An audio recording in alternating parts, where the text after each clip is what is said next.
good for Joseph. Yes, so God chose to have Joseph mistreated, victimized by his brothers. It was not the brothers. Here, God wanted Joseph to pass through a rugged path. But being God, he could have made him just walk through a smooth path or a smoother path. So we are preached to that the pit was good for Joseph. The long walk as a slave was good for Joseph. His being imprisoned falsely was good for him. So whatever the cause, Psalm 23 uses 4 words to describe the time we spend in such valleys. And this is shadow, death, shadow, death, fear, and evil. And I want us to pay attention here. There's no way to hurry through an ordeal marked by emotional or physical distress.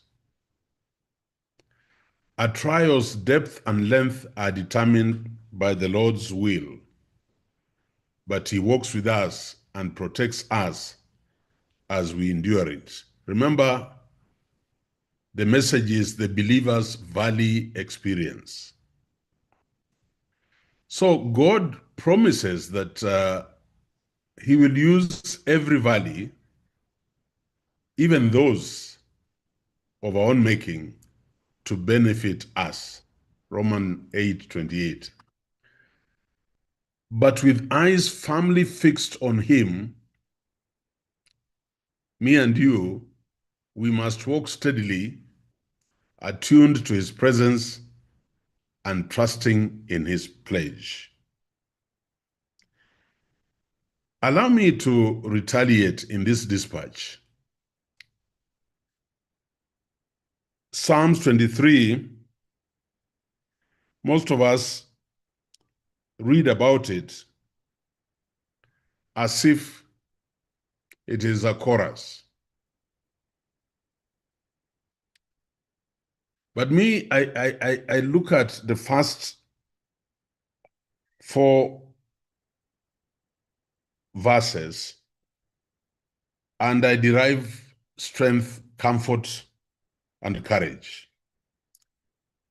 The Lord is my shepherd. I like the version that says, I shall not want. Yes. So when I landed in a school called Kegoye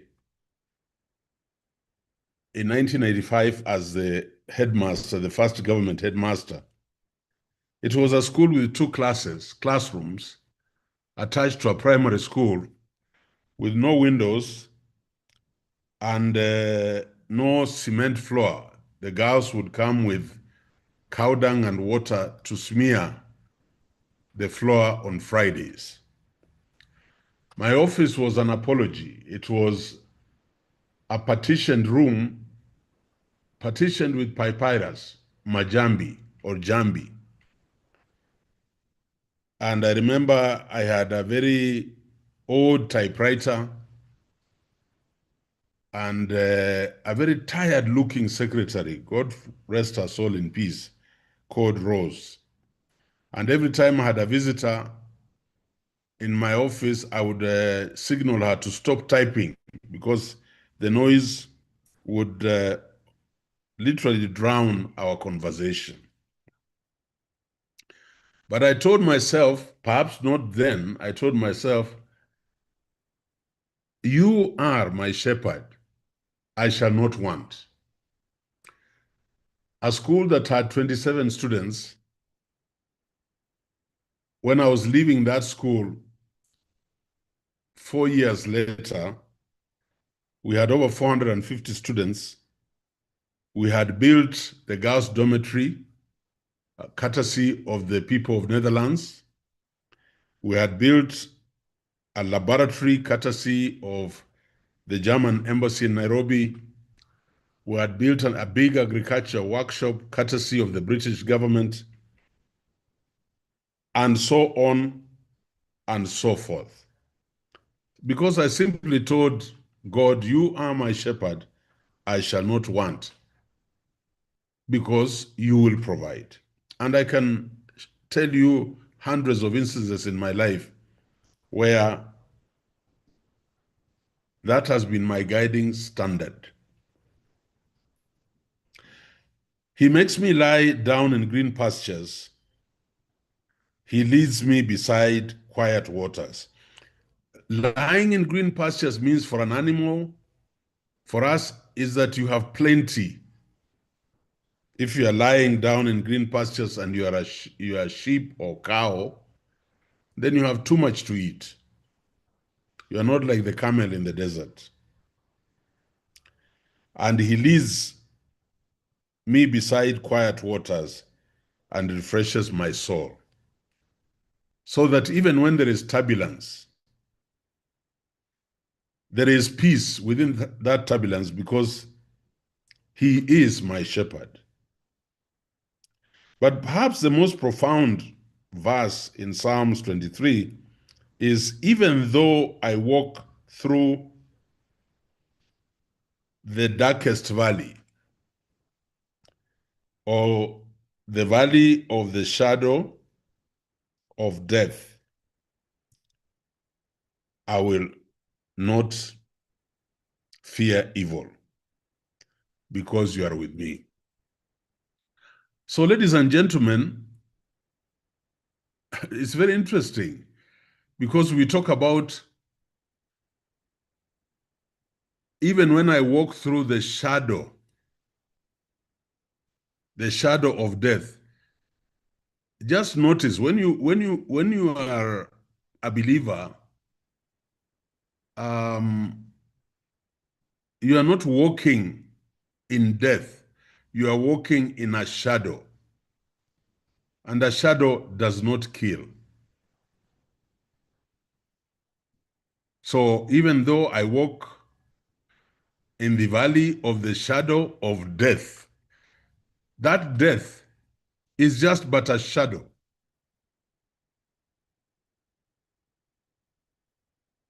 It is not death itself. And so he will protect you from evil and other trespasses. So the words shadow, death. So for me, that is not, in quotes, real death. If you are a believer, it is a shadow. And that he will protect you from evil because his rod and staff will constantly comfort you. So God promises that he'll use every valley, even those of our own making, to benefit us. But we must firmly be fixed on him, trust him, walk with him, and do what pleases his heart. I like telling people, even when you are thrown into the valley, and some of you can actually feel that coming back to do your master's and then doing your PhD is actually a valley. Where will I get the fees? Where will I get the time? Some of us are going through loss of people we knew, we loved, we we cherished. Those are valleys. Some of us are going through financial difficulties. Some of us are going through marital difficulties. I'm sure many of you know that my wife has been bedridden for the last 14 years plus. We all have our own valleys. But what is strong, what encourages me most is that there is no valley without an exit. So I trust that the good Lord will make us walk through this valley experiences, whichever ones are confronting you, and He will comfort you and your cup will overflow.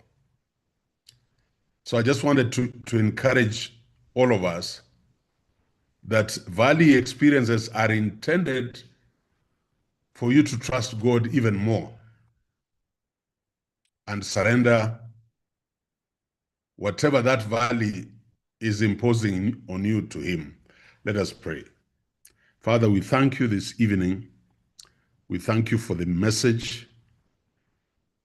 I thank you for the students, Lord, that you have brought to Daystar. I thank you for the privilege to lead a university like Daystar. I'm only but your vessel. And we continue to pray for our students that you may protect them, you may put a hedge around them from any adversities. And Lord, even if they are within walking in certain valleys unique to themselves, may they be encouraged that every valley has an exit. And so we ask you to be with us in this class. We are walking into quite complex areas of policy analysis and methods. And Lord, that you'll give them an open mind and even pour into them the wisdom of Solomon, so that as we go through this, they will relish, they will feel that this whole experiment was worth it. For I pray this through Jesus Christ, our Lord and Savior. Amen. Amen. Amen. Amen. Amen. Amen. Amen. Amen. Amen. Amen. Amen. Yeah. Thank you very much. I now want to invite one or two or three reflections. Remember, time we spend in worship is not wasted time. Baraza. And we would encourage, if you're speaking and you would put on your video, it's always nice to see a Prof as you talk to him. We make you close to him so that he can see your face. Yes. Thank you. Okay, good evening. Good evening. Yeah, this is Barasa from Kitui County. And I want to thank Prof for the powerful message about the valley. Many people have been reading this scripture on Psalms 23, but we have never gotten deep revelation like what Professor has given us this evening. Prof, I'm so much grateful. I have learned a lot concerning the sharing you've given us this evening. I have learned that valleys have always exit. In life, we go through challenges, but this evening I have learned that even though we are in a valley, we are walking in the valley, but at the long last, valleys have exit. Thank you so much, Prof, for the sharing. Thank you, Baraza. Guyo and then Monica. Guyo and then Monica. Okay, thank you very much. Hi to all. Yes, I am Guyo from Marsabit. I would like to, from the onset, thank the professor for the insights and for the words of encouragement that he has given us. I can say I am a Muslim, but the words of encouragement he has given is very much motivating, very full of hope, and we serve the same Lord. And I would like to emphasize on what he has said. I know majority of us we are going through difficult times, but the hope is that as he has said, there's no valley that has no exit. I would like just to add to the same to say that difficult time has expired date. So we pray, we walk the journey together. Thank you, Professor, and I wish each and everyone all the best as we walk through the valley. Thank you very much, and may God bless you. Thank you. Oh, wow. Thank you, Guyo. Thank you so much. And I just want to add something. Sometimes I've had to really convince people, Guyo, that these three religions, Christianity, Islam, and even Judaism, have a common point of convergence. They are all Abrahamic religions. It's very, in fact, that the fact that Islam exists, Judaism and Christianity reinforces my belief that God exists.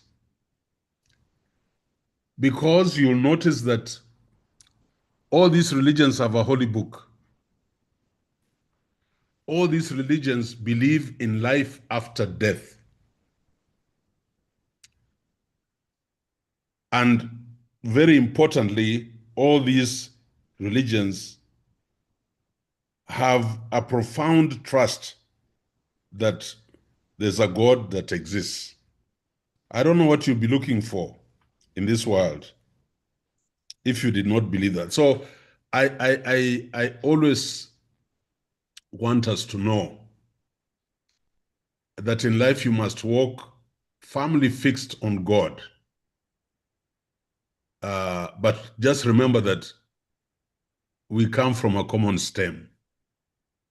I've had the privilege of living with the Jewish people. They brought me up. If you read my book, my Jewish upbringing, I was brought up in a Jewish family. And their virtues have carried in me of grit and sacrifice. Those are all in the Bible. They are also in the scriptures of the Old Testament. They are also in the Quran. So I'm glad that you look at it that way. And the world will be a better place if we all believe that God exists. Thank you, Carol. Go ahead, and then John, you're spotlighted here. Thank you so much, Dr. Carol, and thank you so much, Professor Laban, for this motivation. It has helped me think a lot about myself as a human, and of course, all of us, we all have some challenges that we all face. And the word that he spoke to us today, it's a word that brings us hope, that we should not give up in this course. As much as it's challenging, we are all, I guess, have roles wherever we are, far away. Especially for me, I'm working in Gambia as much as I'm a Kenyan. I'm in Gambia at the moment, and there's so many challenges.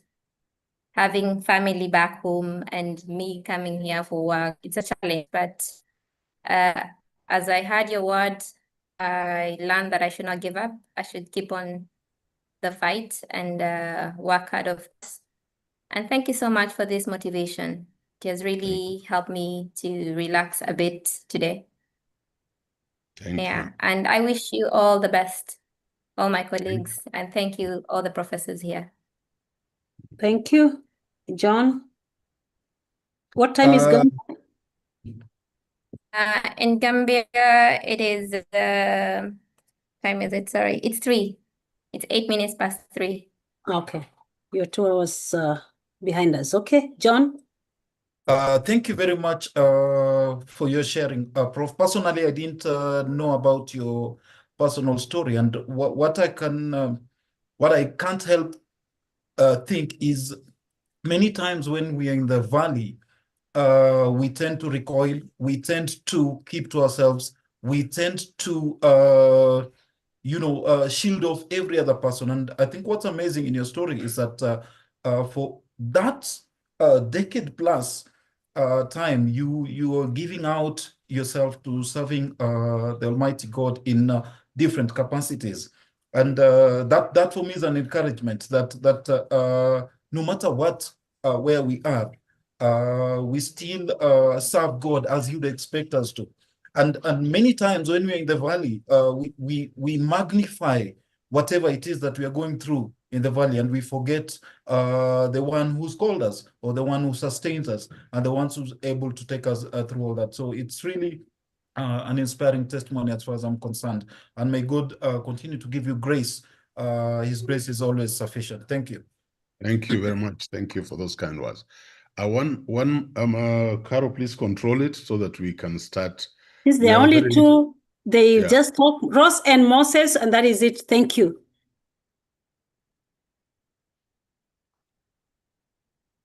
Yes, Ross. Okay, thank you. Good evening, and thank you, Dr. Ayiro, for the opportunity. Thank you, Professor Ayiro, for the words of encouragement. I'm truly blessed by the word today. I'm encouraged, I'm motivated, I'm challenged, and I'm even more hopeful, especially at this time that we are beginning this program. Thank you for challenging us and encouraging us. It has given me hope to know that our God is our shepherd and we shall not be in want. So whenever we face any challenge, when we are in the valley, we look up to him. Because he's the one who guides us. He's the one who leads us. He's the one who directs us. Thank you so much, Prof. We are blessed and encouraged, especially to receive such a word from a professor. It is very humbling. May the Lord continue blessing you, giving you more grace, more wisdom to continue blessing us and encouraging us. God bless you. Thank you. Thank you so much. And finally, Moses.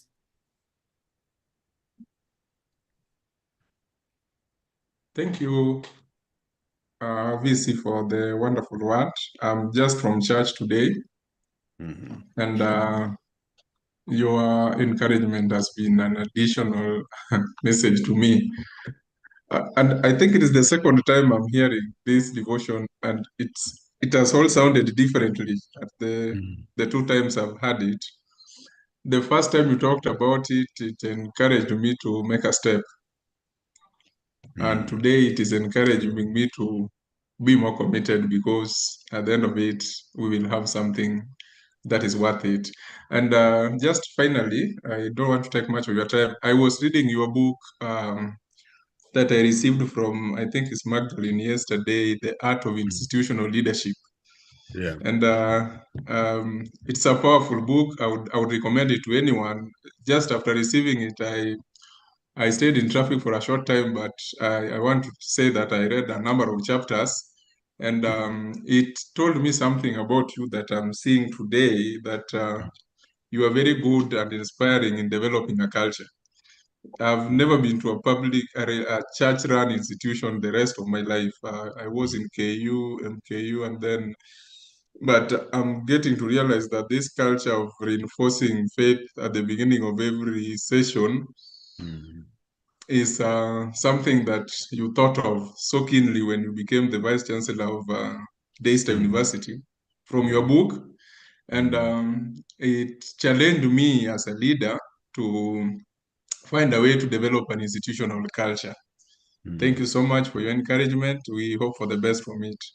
Thank you. Wow. Moses, thank you very much.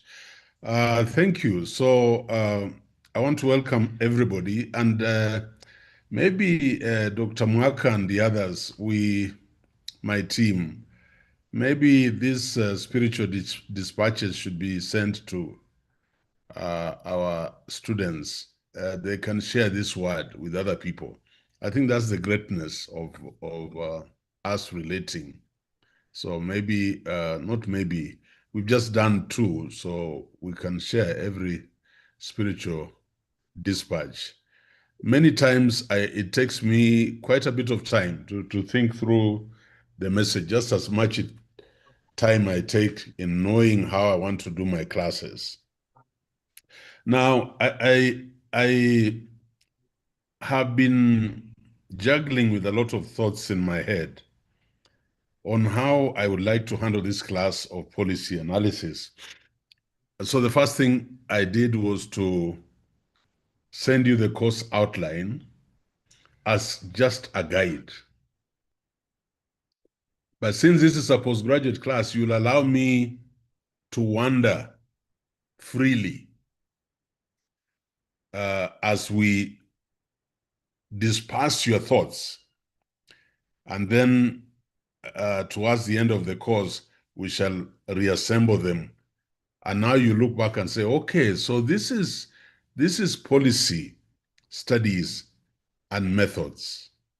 So don't worry if I don't go step by step of the course outline, but you'll make meaning of this when we are closing the topic.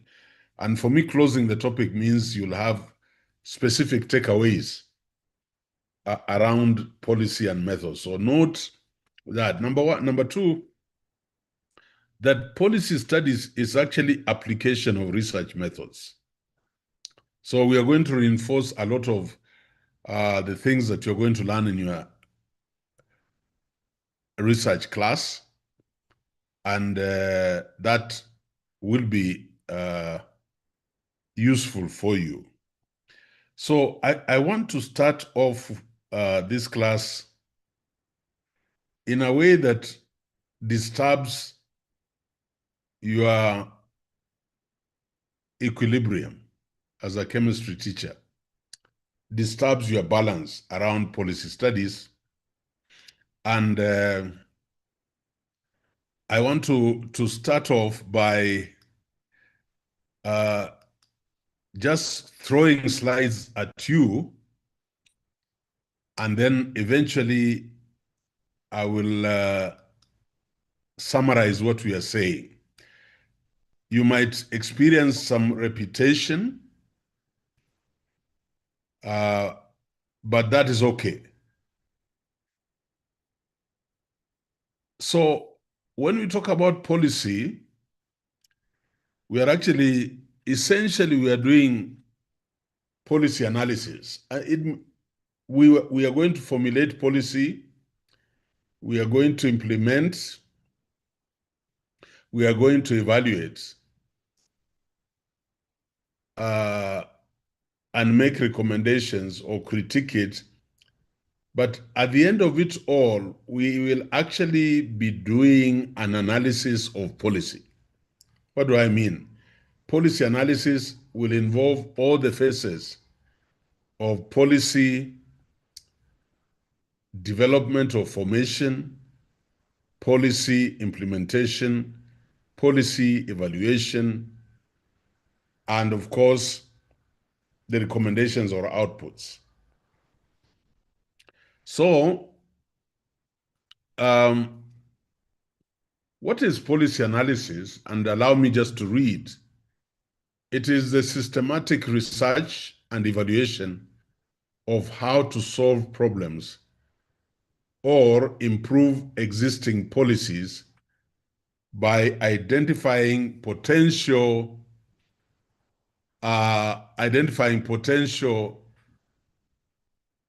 solutions, comparing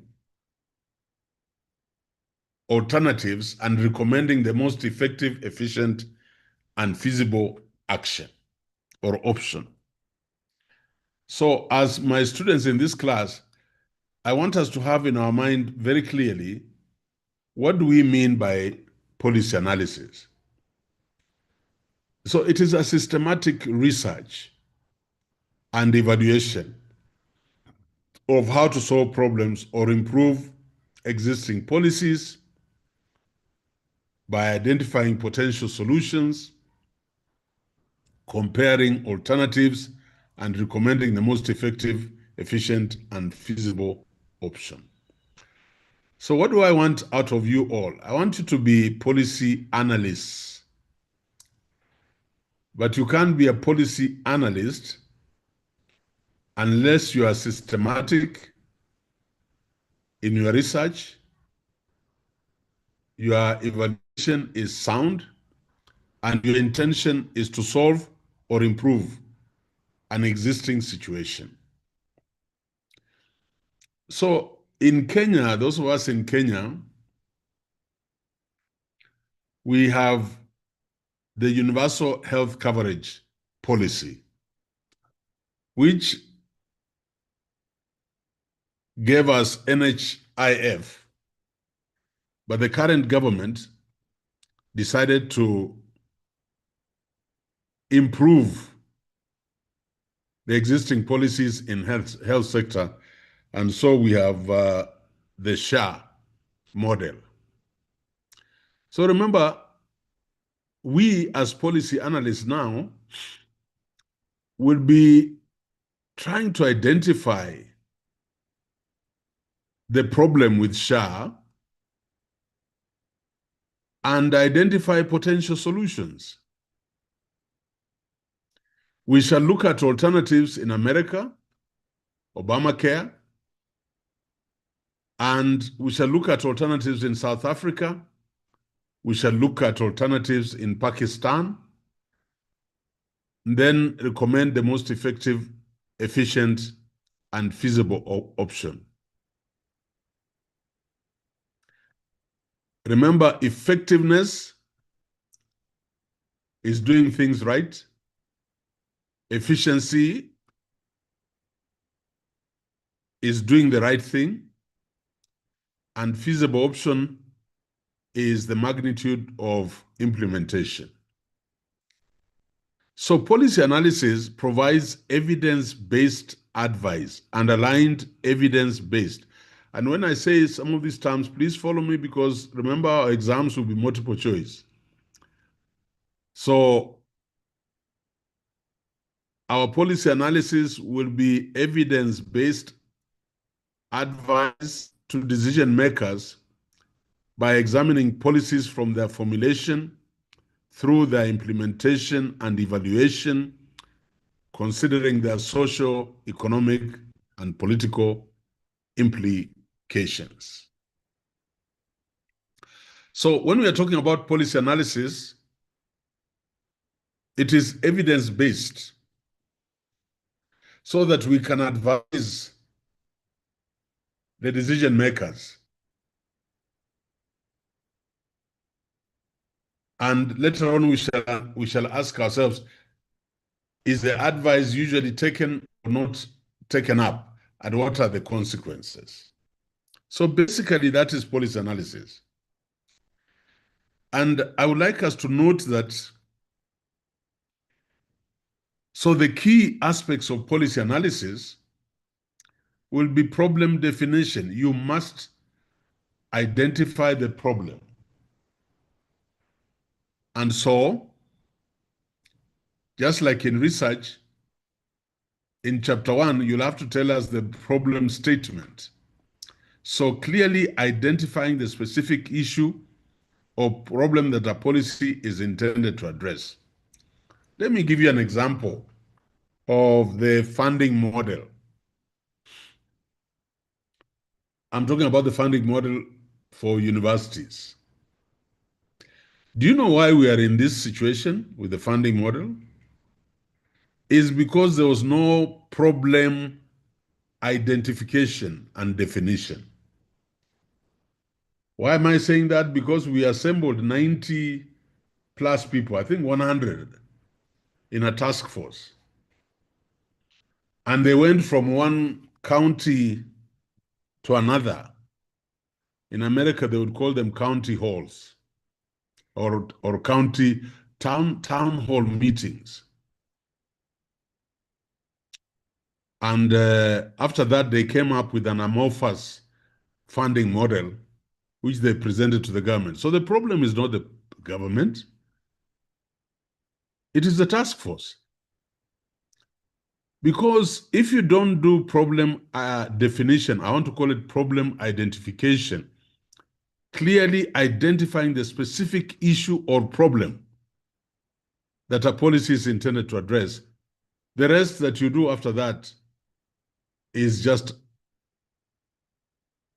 a quagmire.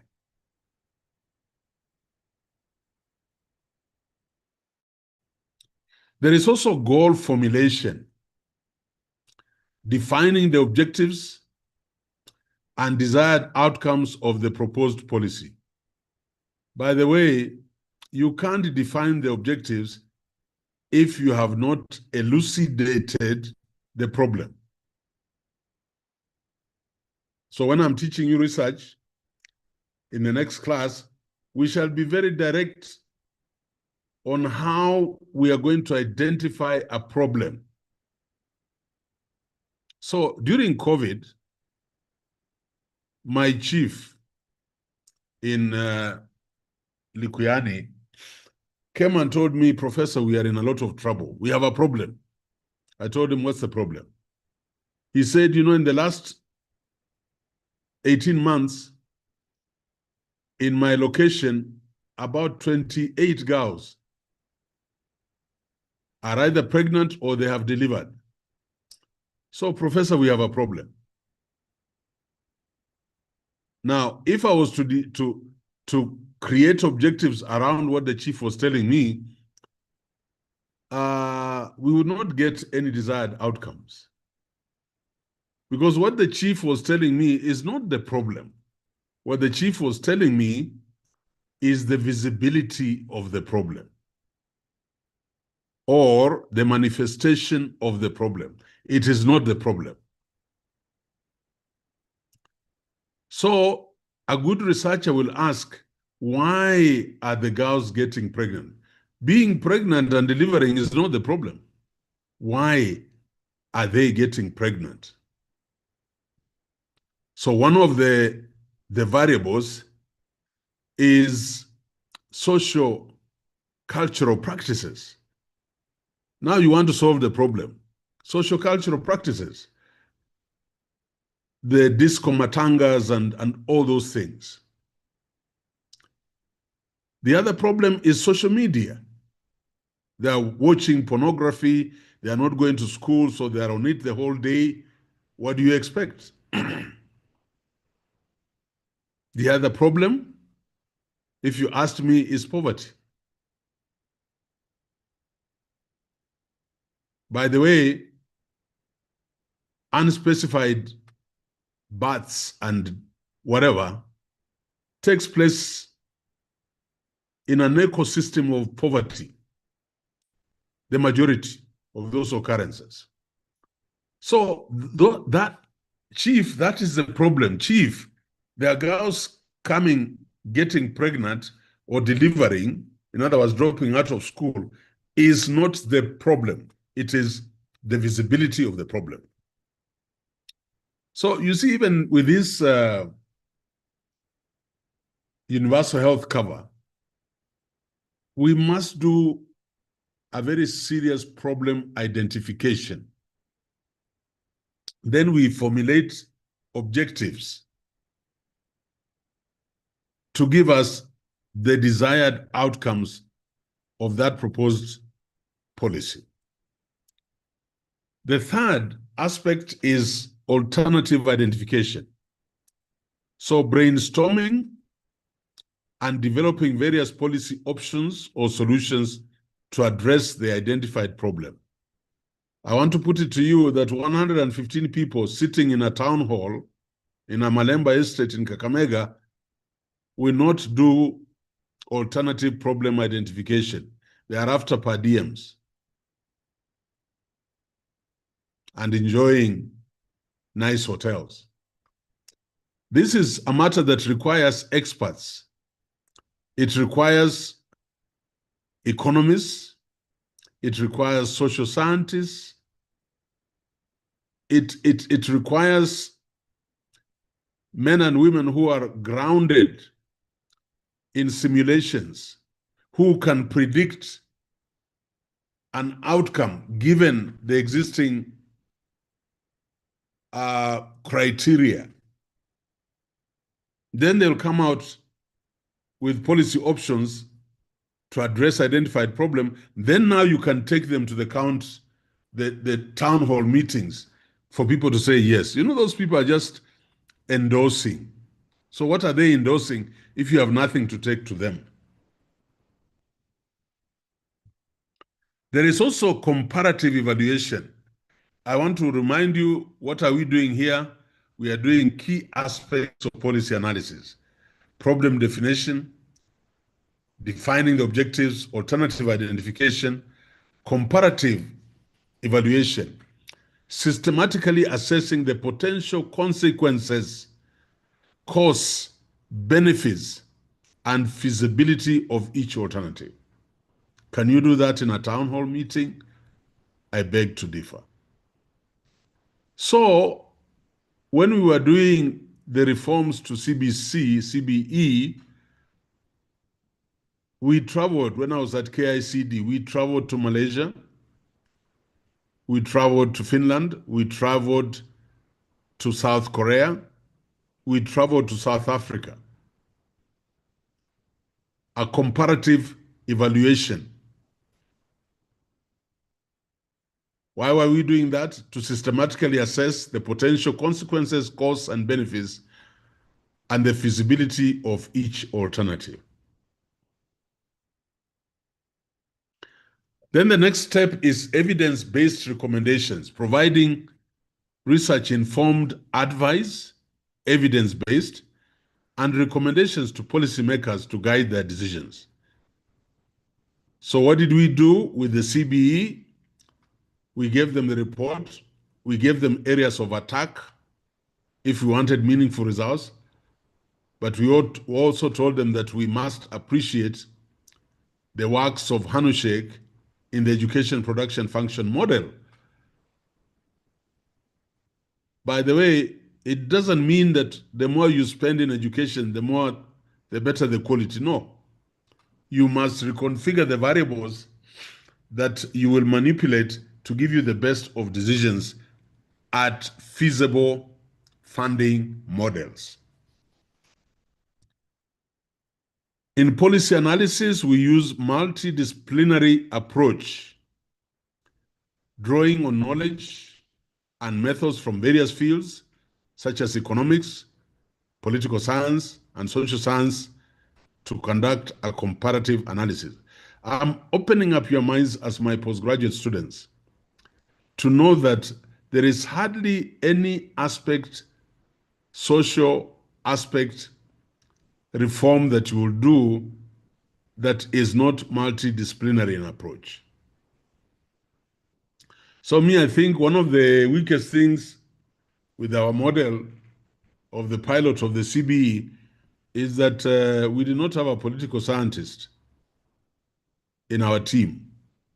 We were all economists and social scientists, and we forgot the political scientists who would have helped us perhaps convince President Uhuru Kenyatta then that if you can't raise 364 billion shillings every year on education and you start with pre-primary 1, please don't do it. And maybe the political scientists would have helped us to explain to the president the most viable option.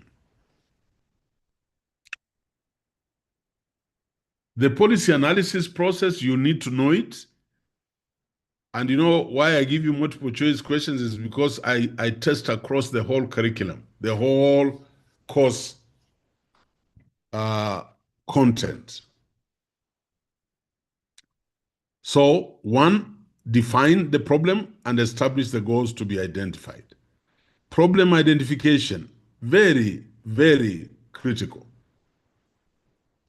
I don't know how to emphasize that, but in my research class, I'll be giving you examples of problem statements and how you identify them. Then you do data collection, you gather and organize both quantitative and qualitative data that will inform the process of finding solutions to the problem. And then one thing I want to emphasize here, although I'm going to deal with it in research, is the literature review. My students, you have come to master's and then PhD because you want to become an expert. You want to become a scholar.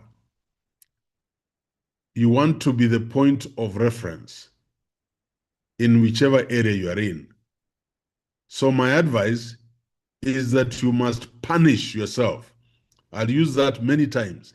Punish yourself to read and read and read, because leaders must read. If you are finishing a week without reading a book, without reading an article, you are busy in Standard and Nation with their horrible English, that's your problem. So you must review existing research and analysis to understand the issue and current solutions. By the way, it is by reading the literature review, not shallow articles in the newspaper. It's by reading the existing research and analysis that you understand an issue and the current solutions. That's why I can go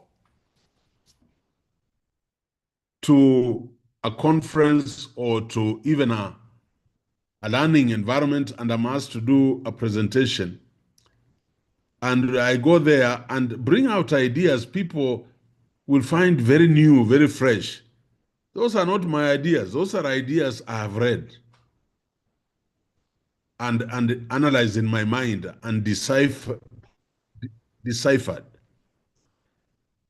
So, like on 28th, I'll be at the Defense College to go and give a lecture on governance and emotional intelligence.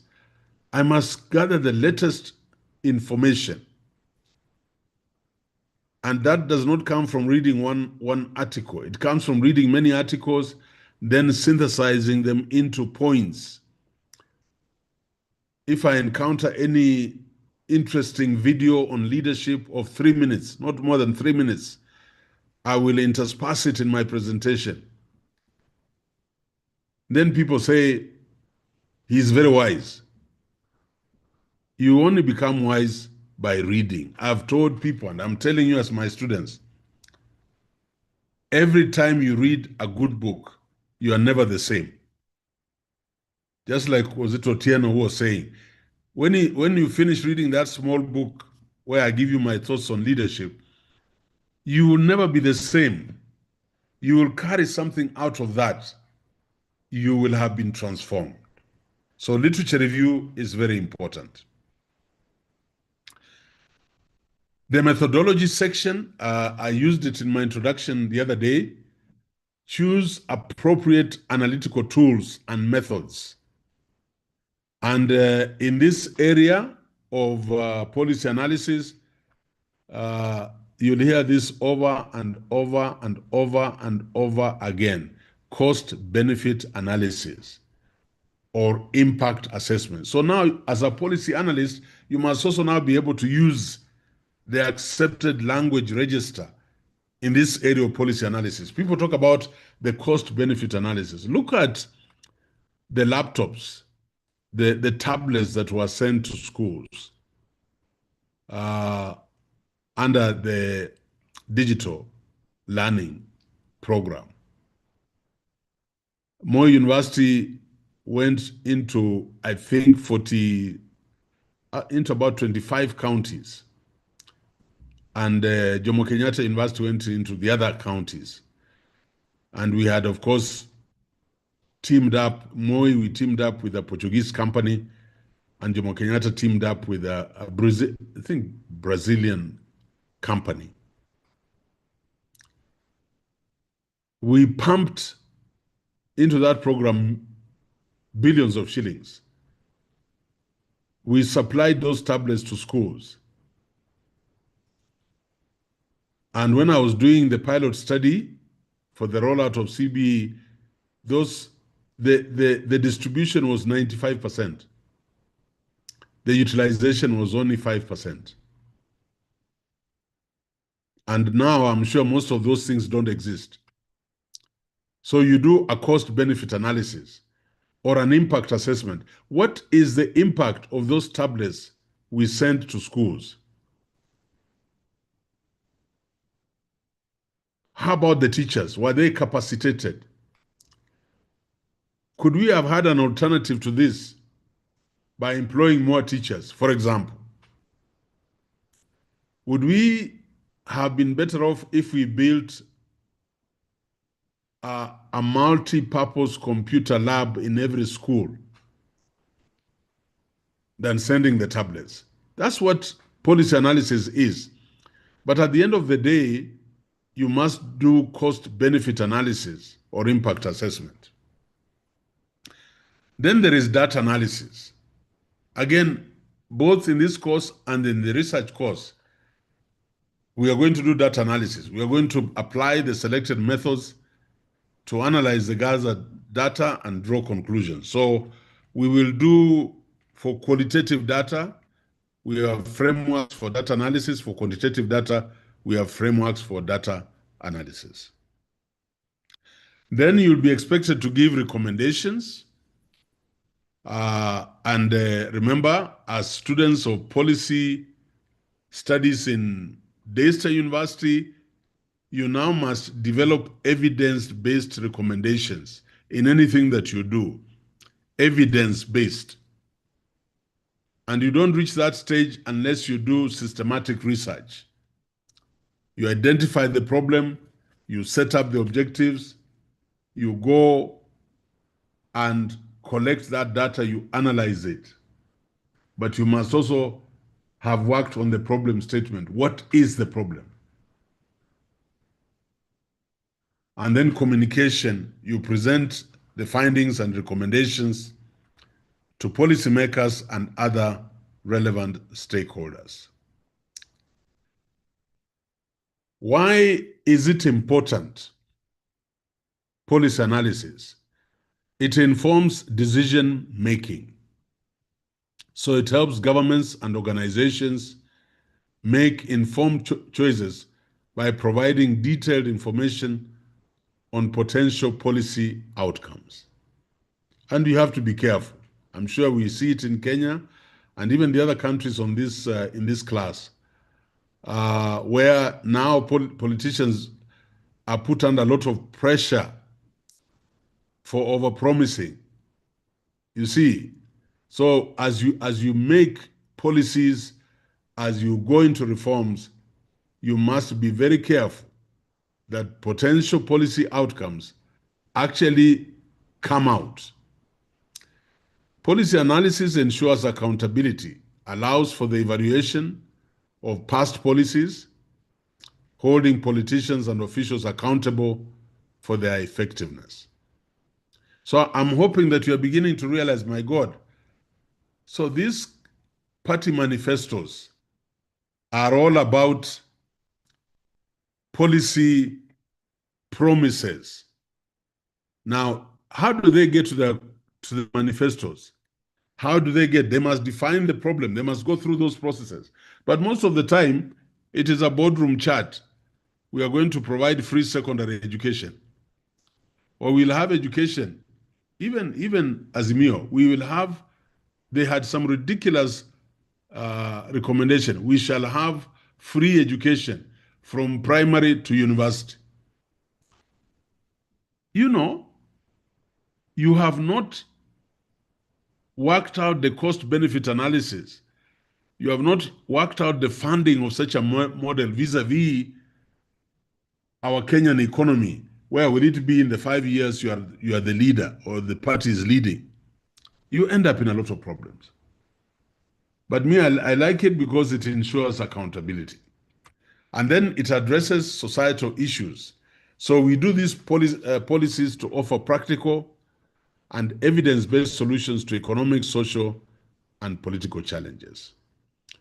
That is part one of my lecture into policy analysis, and I want to pause so we allow for discussion. Then there's part two, and there's part three, and then part four is my assignments for you to push us into the details of policy formulation.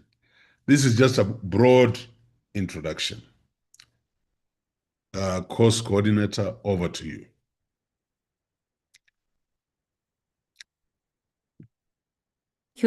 Thank you, Prof. What a way to start into policy now, and for various disciplines, including the nursing students. That's why a prof has even mentioned the national health policy. Now we can ask questions. It's just the first time you're now encountering policy as it is best at the moment, all the way from Monday to this today. Yeah, let's see, quite a number.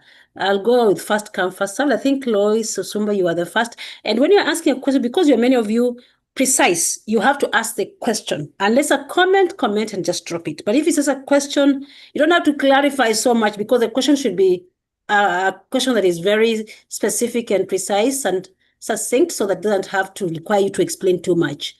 Lois. Yeah, good evening in Kenya, and hello to everybody. Thank you so much. My name is Lois Osumba from Nairobi. Thank you, Prof, for such inspirational session. As you were just talking to us, I was really thinking deep that I want to become a policy analyst. Yes. And then I would hate to get into the system and get into a status quo, because that is what is happening. We are so many here, and we are getting really great knowledge and great inspiration. And then we get out there with the masters, and then we just get into this status quo that we cannot do anything, maybe because of the systems there. And so how can you help us so that when we get this knowledge and this master's course and this information that is so inspirational, how can we get out there and be different, people that can make impact, people that can act, people that become people of action, and not just full of knowledge without actions? Yeah. Let me answer it as we go along. Good question. That's why I want you to become an expert. And rest assured, by the time I finish with you in this class, you'll be thinking totally different and at another level. But I want you to seize opportunity. So if you are in an institution, health sector, education, security, public administration, infrastructure, and they are looking at a policy, because you'll have gone through this course, you will be presenting a position around that document that has been prepared, and people will notice. When I'm in a conference and somebody is even just commenting about a document, if they are experts, if they have read, people listen. And that is a point of entry. Some of you will be in ministries and you are preparing a policy paper. Even in a church setting, by the way, you are in the Anglican Church, the Baptist Church, and they're doing a policy around becoming entrepreneurial. When you are given a chance, when you see a chance to contribute, you'll be telling them that one of the most important things we must do is to identify the problem. So what is the problem that we want to find a solution to? Why are we going entrepreneurial? So it is that kind of mind frame that begins to stimulate change. And I am sure the 150 of you plus, even if we got 10 of your contributions beginning to stir up a difference, I'll be very happy. I personally today am very agitated intellectually, and I have said I'm going to look at many of the policies in this country. For example, the universal healthcare policy. I don't want to be part of the crowd and just keep saying SHA is bad. No. I am going to do an analysis, a policy analysis. And anytime there is dialogue around SHA, either in a conference, or if not, I will do articles in the papers that people will notice there's somebody who is actually an expert in this area and is objective in their contributions. So Lois, there are many ways God can present an entry, but you can't enter there if you have not punished yourself to look at the literature review and to look at options to offer to people. Thank you. All right. Someone uses Rajab Wanjala. Rajab, that's you? Yeah, Rajab, and then we have Abraham. Thank you so much. Thank you so much, Prof, for the insightful information about policy making.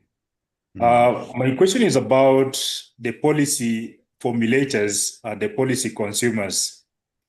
Like if you look at the scenario in Kenya, they share, probably the policy makers are not actually consuming some of the services.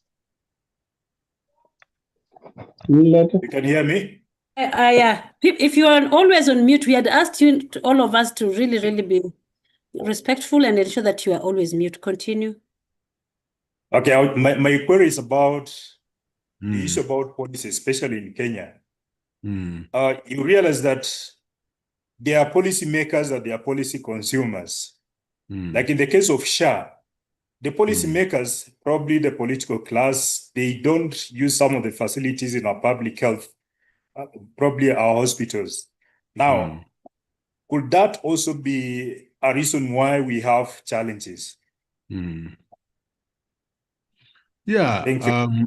I think, of course, that's of course obvious. By the way, and that is a tragedy in this country. Africa is a continent of poor billionaires. Is a country where we have abject poverty, because the people who are in positions don't partake of social public services. And that's why there is need for an awakening, particularly during choosing our leaders from MCAs upwards. We must realize and we must sensitize our people to getting leaders who can formulate the right policies. And I keep, you get tired of me saying this, I have never understood why the sanitation in Kibera looks like this 50 years after independence. It is dehumanizing to the limit. And it's not just Kibera. I'm talking of the slum areas in all our cities. So we can't, in fact, these health expenditures in Kenya continue growing because public health is dead. So yes, I agree with you. My children, or right now my grandchildren, can never go to Igunga Primary. And Igunga Primary, the teacher there has no idea what CBE is. There are no facilities. That's why you see them very desperate in their lives. So you're right, I agree with you. Next. Yes, I picked you next. If you're not ready, then I'll pick someone else. Yeah. Abraham, yes. Good evening. My name is Abraham Uchung from Nyamira County, where I work. And Prof, thank you so much for that. Speak louder. Thank you so much for that. Mine was a commendation of how the two units, the one we did yesterday about research methods, and again today policy analysis. Remember yesterday we really had got the issue of data and perception, and today you really emphasize on the issue of evidence-based. So it means we're able to go through the reading and get into critical thinking very well before we then get into the ideal answer. Now, I think this really informs us that if the problem is not there, then we don't need to change everything. We just need to see how we're able to improve on everything, which essentially sometimes you've seen in our country, or many people think that if that thing doesn't favor them or doesn't suit them, then it needs to be changed in totality. It's high time that I think we then will be able to move and stamp our feet and say, yes, it could not be something that is going in your favor, but still it dictates that it is the right thing to be done. So I really thank you for giving us an eye-opener. But again, my question was that if at all there is a problem that has been identified, what is the mark threshold that probably can be considered so that you're able to then say we need to move to the next step? Why am I asking so? This is because remember, along down the line, you talk about comparative evaluation, and this will probably come with the cost implication. If at all we are not, or as a team, we are not able to go and get into the level of comparativeness, what then happens to the problem that's been identified? Thank you. Okay, very good question. But today that's not a problem because we have spatial AI. We have literature review. You can learn about this. By the way, you know, South Africa embarked on CBE, and they went up to about grade 4, and they had to reverse the process to actually modify their existing system. That's what we learned in the studies. So the information is there. You can traverse the world from your room, from your house, from your home. But I like the observation you have made that, you know, we can also just do policy improvements given our circumstances and considering the cost-benefit analysis to the population. And Kenya will be the richer. Agnes Gikundi, then Anastasia after that. Good evening, everyone. Thank you, Dr. Ayiro. Thank you, Prof. We thank you for this insightful and very encouraging teachings. Now, mine is for policies to improve the existing ones and the problems to be solved. It seems we have to do systematic research and evaluation. Now, for a long time, have been wanting to know, as a student, how do you do a research, or how do you come up with the policies that can help in garbage management in Nairobi?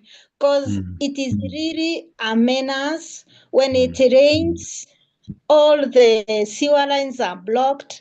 And sometimes even when you're in a vehicle, you're just seated next to somebody and you see the person throwing the sweet wrapper on the floor, or even just a bottle from a matatu through the window. It is really, really irritating.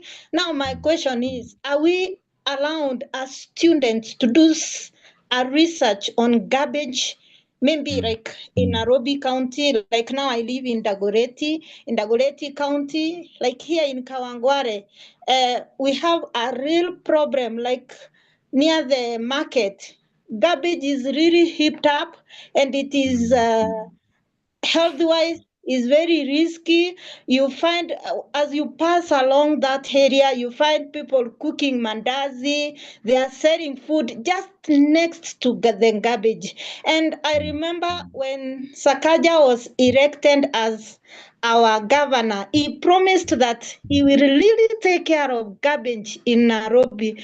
And this is extending to include even in the hospitals. Like I work in an hospital, you find managing garbage is a real problem in Nairobi. As a student, how can we go about that?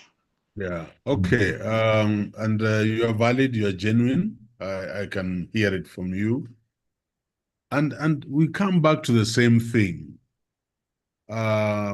that we must sensitize our people on the realities that we are subjected to when people are campaigning. And me, for example, I have told myself, I don't want a parliamentary seat. I don't want whatever. I don't want anything like that. Because God has given me an opportunity at Daystar to make a difference. And by the way, Daystar main campus has been having an open sewage for the last 30 years. It's only this year that we invested, and now we are connected to the main sewage line of Mavoko. You can make a difference. For 30 years, the university at main campus did not have drinking water for the students. Students actually were buying bottled water. So what did we do about it? We invested in water desalination and purification. And now kids can carry 5 liters, 10 liters of water. They can drink as much water as they want in the cafeteria and everywhere around the campus. We are bottling water. So as we sit in Daystar Management Board, we are tackling real problems. And so you can look at it like policy formulation around water. Every child must have water. Policy formulation around sanitation. Our toilets will be cleaned, will be serviced. They are cleaned every half an hour. It can be done. So it goes back to us. Who are you electing as the leader? I tell people I grew up in Nairobi. We call them the slums of Kibera, but now when I look back, they were not slums. Okay, there were mud houses with mabati, but we had clean pit latrines. And public health was very vigilant on landlords to have enough sanitation. And I hear you. And don't say, what can we do as students? No, that's why you are in this course. The kind of thesis you want to write, the transformation of your mind, even in your church. Even in your church. I go to churches and you ask them, where's the washroom? And it's an embarrassment. Even in a church. You can make a difference in that church that we shall not have this. So they are busy cooking tea for people after service, but there are no toilets. What are we doing? And I can say the same of Nairobi. You know, I look at Nairobi and I tell people, it is irrational to imagine that you can run the whole of Nairobi from City Hall. Yeah. Nairobi must be zoned and must have autonomy. Those zones must have autonomy to increase services to the people. But you know, everybody wants money centralized. So those are the challenges. But we shall not give up. In our little spaces where we are, we shall purpose to make a difference. Anastasia?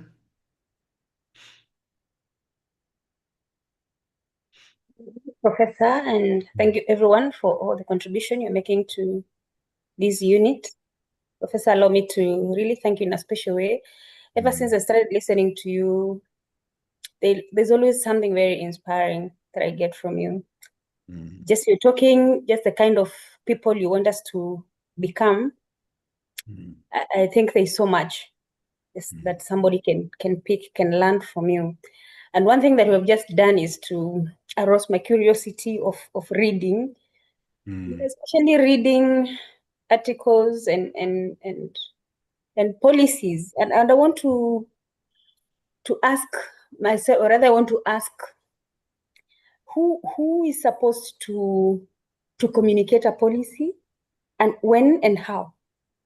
Because sometimes we see our teacher and sometimes we see policies thrown to us in our WhatsApp groups. and you're not supposed to do this, you're not supposed to do this and this. And then I asked myself, who came up with this kind of a policy, and why? Which problem was it addressing? So since we started learning about change and now policy, I'm asking myself, who is supposed to communicate policy to the consumer? I heard somebody asking about consumer or talking about consumer or the stakeholder. Who is supposed to communicate any change of policy, and when and how? Because a lot of resistance we are getting in our society is because people don't understand. Like, for example, there is a policy that is always thrown to our walls every third term in schools, that we should not have any activity, not even a prayer day for candidates or graduation for the small ones or something like. And I keep asking myself, why?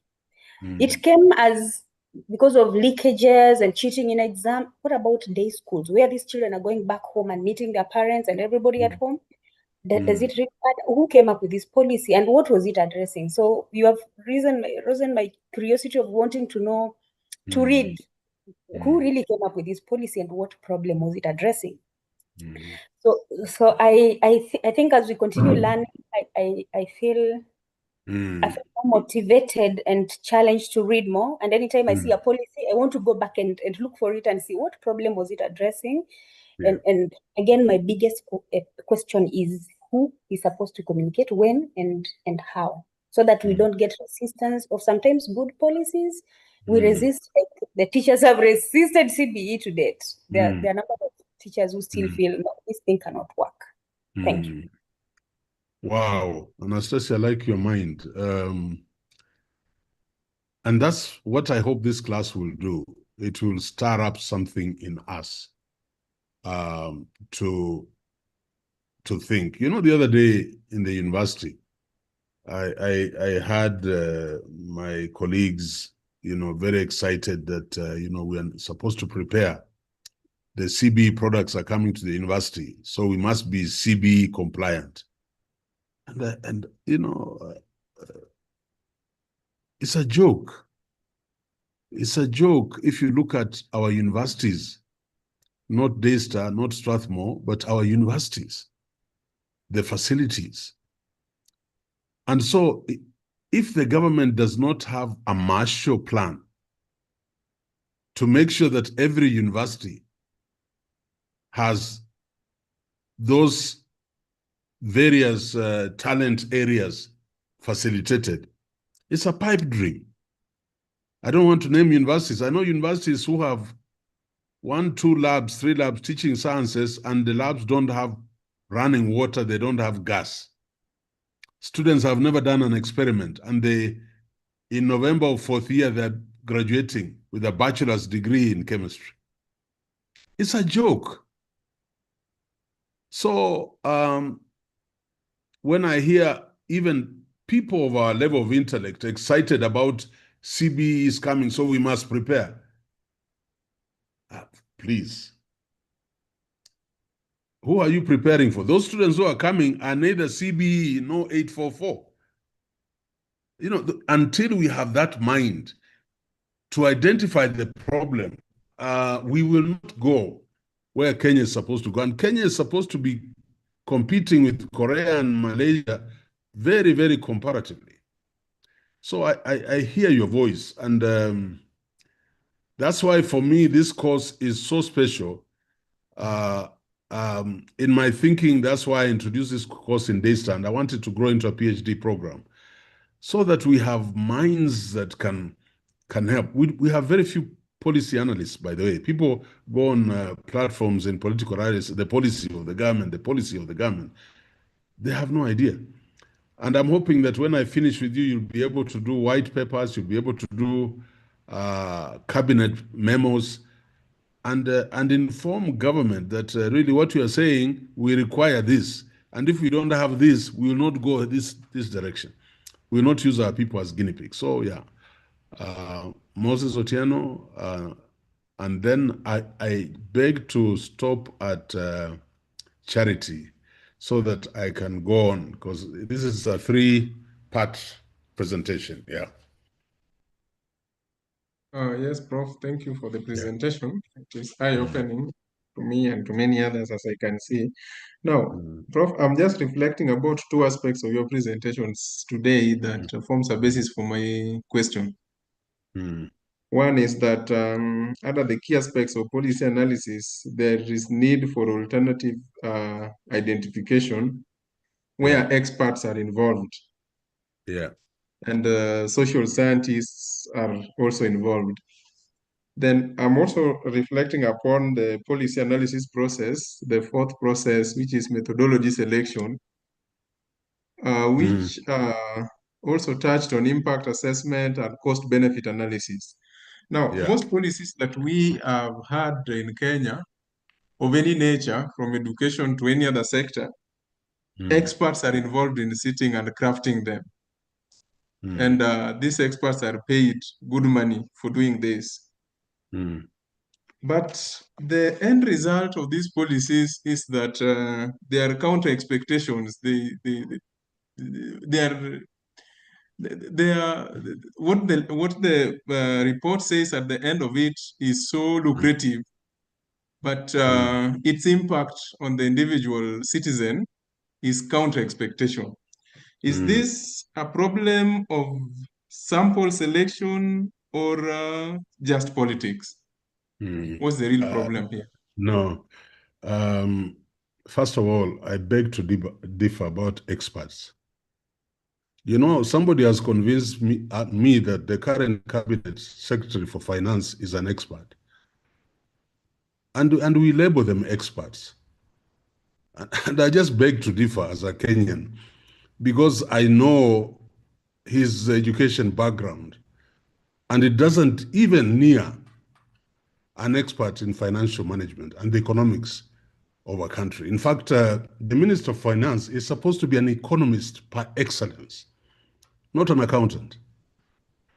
But we band around expert.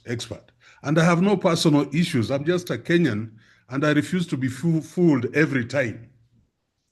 So you're telling me about experts, and I'm asking, what is the measure? What is the measure? Think about it.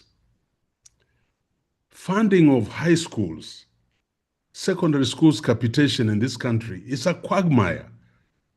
Are you saying we don't have people who can do a policy around funding? If free secondary education has become unattainable, what are the adjustments? Why are we having our principals dying and being cast and living under tension because there's not enough capitation?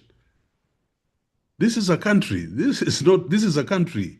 We must say this model is not working because we are limited. Our economic base cannot allow us to move to where we want to go. You know, and you know, it is actually thrown under my throat that this is an expert. Please.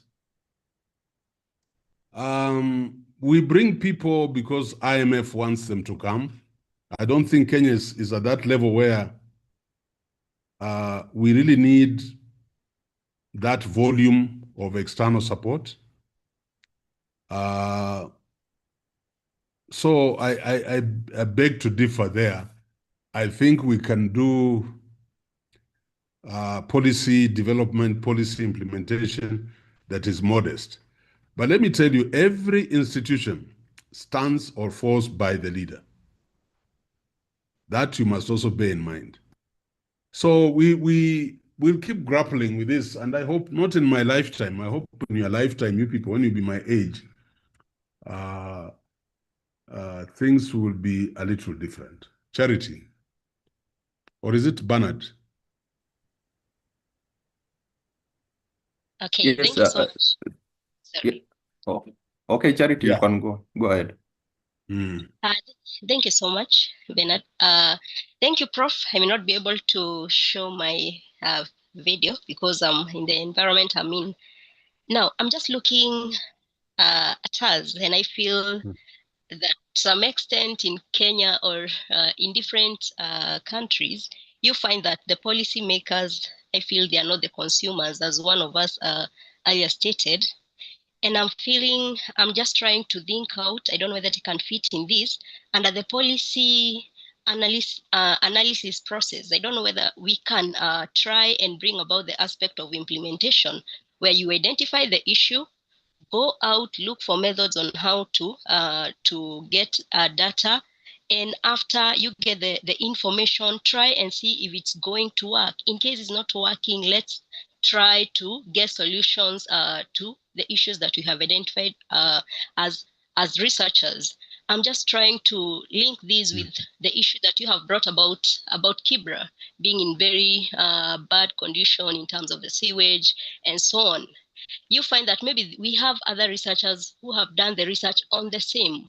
Why is this thing not ending anytime soon? Are we also going to have some scholars within the same class? We pick the same topic, we propose, we give recommendation, but by the end of the day, we don't have solution to the main issue.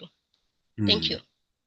Thank you very much. I hear what you're saying, but we are jumping the gun. We are going to look at impediments and challenges of policy implementation down the line. But now let us assemble our thoughts on the essence of policy formulation in our discussion. Charity? I'm Bernard Omom, Prof. And Yes. First of all, I would like to thank you very much for the introduction. And I'm loving the way you are taking us through the course. It's a step-by-step instruction. And also the emphasis you are putting in some of the key areas around policy. And then my question might look so simple, but it means a lot to me because as you have said, I'm very much encouraged that, and at the end of the day, I want to become an expert in policy analysis. So the question is there a difference between policy analysis and policy development? And I highly suspect there's a difference between the two. And if there's a big difference, will you take us through also about the policy development before the course ends? Because it will really help us. And because I'm asking this because today I've humbled myself and I want to believe that I know nothing and I want to know everything by the end of the course. So thank you, Prof. Thank you. Thank you very much, Bernard. I think I don't want anybody to worry. We'll go through the policy development phases and we are going to give you assignments. The first assignment is today. You're going to go through a journal article from a peer-reviewed journal, and you'll read that article, and then I'll give you another 4 articles. You are free to choose any and begin to pull out the essence of a policy document. So we'll go through policy development. I want you to be able. I'm doing policy analysis, as I said, because I'm using it as an entry into what is policy. And when you talk of policy analysis, you don't just analyze a policy at the end, the results. No, you look at how was it formulated? What were the assumptions? So that's policy analysis. How was it implemented? What was the success rate? That is policy analysis. So once you understand that, then the next class on Saturday, we are actually going to look at policy formulation itself. What are the things that get into a well-formulated policy? So I'm glad you are anxious, and we are going to go through that. Charles, and then Beth, and we will pause there. You can bring your questions after part 2 of the presentation. Thanks. Thank you, Prof, for the opportunity. I'm Charles Mwindi, an accountant working in a church setup. And as we are going through these issue to do with policy analysis, and as you bring the issue of the key aspect and the problem definition. Most of the times we look at the larger picture, like we are discussing on the issues affecting Kenya, and I'm looking at it in the aspect of where I am. And I've sat in different forums, and sometimes you find people arguing, people having a lot of conflicts in different problems that arise. And when I'm looking at the aspect of the problem definition, which is going to help in the whole picture, in the whole issue that is at hand, I'm actually eager in this unit because I find it very key in what I'm doing. It is going to help me. It is going to impact me with knowledge. And when you're encouraging us on the aspect of reading and getting facts about the different things that we come across, this really encourages me so much.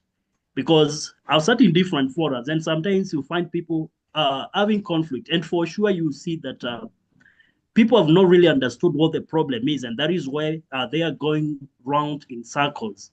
And at the end of the day, you are told, what is your input? And sometimes, if I don't have facts, I don't like speaking in such forums. And so, as scholars and as we are analyzing this, I'm very eager to gain more knowledge that when this comes, I can even try to challenge people and tell them, brothers, we have not really gotten the main issue here. And that is why we are going round in circles. That is why we are having all these conflicts. One of my mentors encouraged me and told me that in any heated discussion, never raise your voice, but raise the standard of your argument. And that is one of the things that are encouraging me as I come to this cause, that I may be able to know how to analyze policies and be effective in whatever I do. So thank you. I'm looking forward to gain more knowledge as we go by. Thank you, Charles. And that's a very valid point. I want to reinforce what Charles has said. I wish I could say it better. Our intention in your master's class is to prepare you to be functional leaders. And this is a course in leadership and policy studies. I want you to now note that aligned politics goes to policy. Have you had people saying that Kibaki is the best president we had? But when Kibaki would speak, he wasn't inspiring. Kibaki would not give you a cent. He'll ask you, where do you think I've gotten the money from? Do you know what it means? It means Kibaki focused on policies. In fact, he's the president who went to Uhuru Park and told us, please pay taxes for me to be able to manage your services. So I hope you are seeing that the focus is on policies, because that's a vehicle for delivering service to the people. That's one. Two, you will never become an expert if you don't punish yourself to read. And I know I'm doing this course with you. I'm under a lot of pressure, but I said I can't teach research methods and not teach policy studies because they are intertwined. So I'll do both of them. I was hoping I'll just do one course because the supervision aspect is growing. And now I'm saying, but next semester I must do leadership with this class because it's again tied. Research methods, policy studies, and leadership. And now you see that actually the essence of leadership is to be able to formulate, implement, and evaluate policies. So maybe it means sitting down in hours and hours and hours with your cabinet to digest these policies. And maybe that's why Kibaki was such a boring president. Maybe. I don't know. God rest his soul. Beth. Thank you so much, Prof. Actually, you have responded to my question in the very last statement that you have made when you were responding to the other student who has just spoken. I was looking at policy versus politics, and I was looking at when you mentioned the manifestos, and I was saying we are in this political country where we have a very sober person during campaign, and then they get into a very mediocre person in power. And I was relating it to policy implementation versus political goodwill. There was also the aspect of leaders who are able to ask questions and be guided. Leaders who are not so full of power that they are humble enough to admit that things are not working and seek for people who can actually guide, the real experts. And maybe it begins with us as a nation, even as a continent, if we will look at it widely, defining who really is a leader and defining who really is an expert. Also defining what a policy is and what politics is. And I think you have covered this very beautifully when you were talking about Kibaki and his policy implementation. And even when we write these white papers and the cabinet memos, it will take someone who is very mature politically while still wielding the power to appreciate and even come up and say, this policy is not working. I think that is what we are lacking. In most instances, we get people who come into leadership as a means of earning rather than as a means of serving and influencing. I just look at what you have said and everything, and the thing that is ringing in my head is that we actually need a cultural change and the real definition of patriotism. I think that is what we are. Thank you so much. Yeah. Okay. Thank you very much.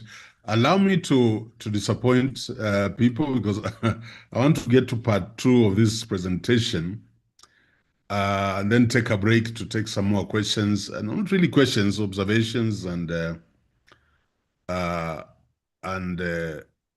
inputs from you, and where you're not clear, you can then seek for clarification.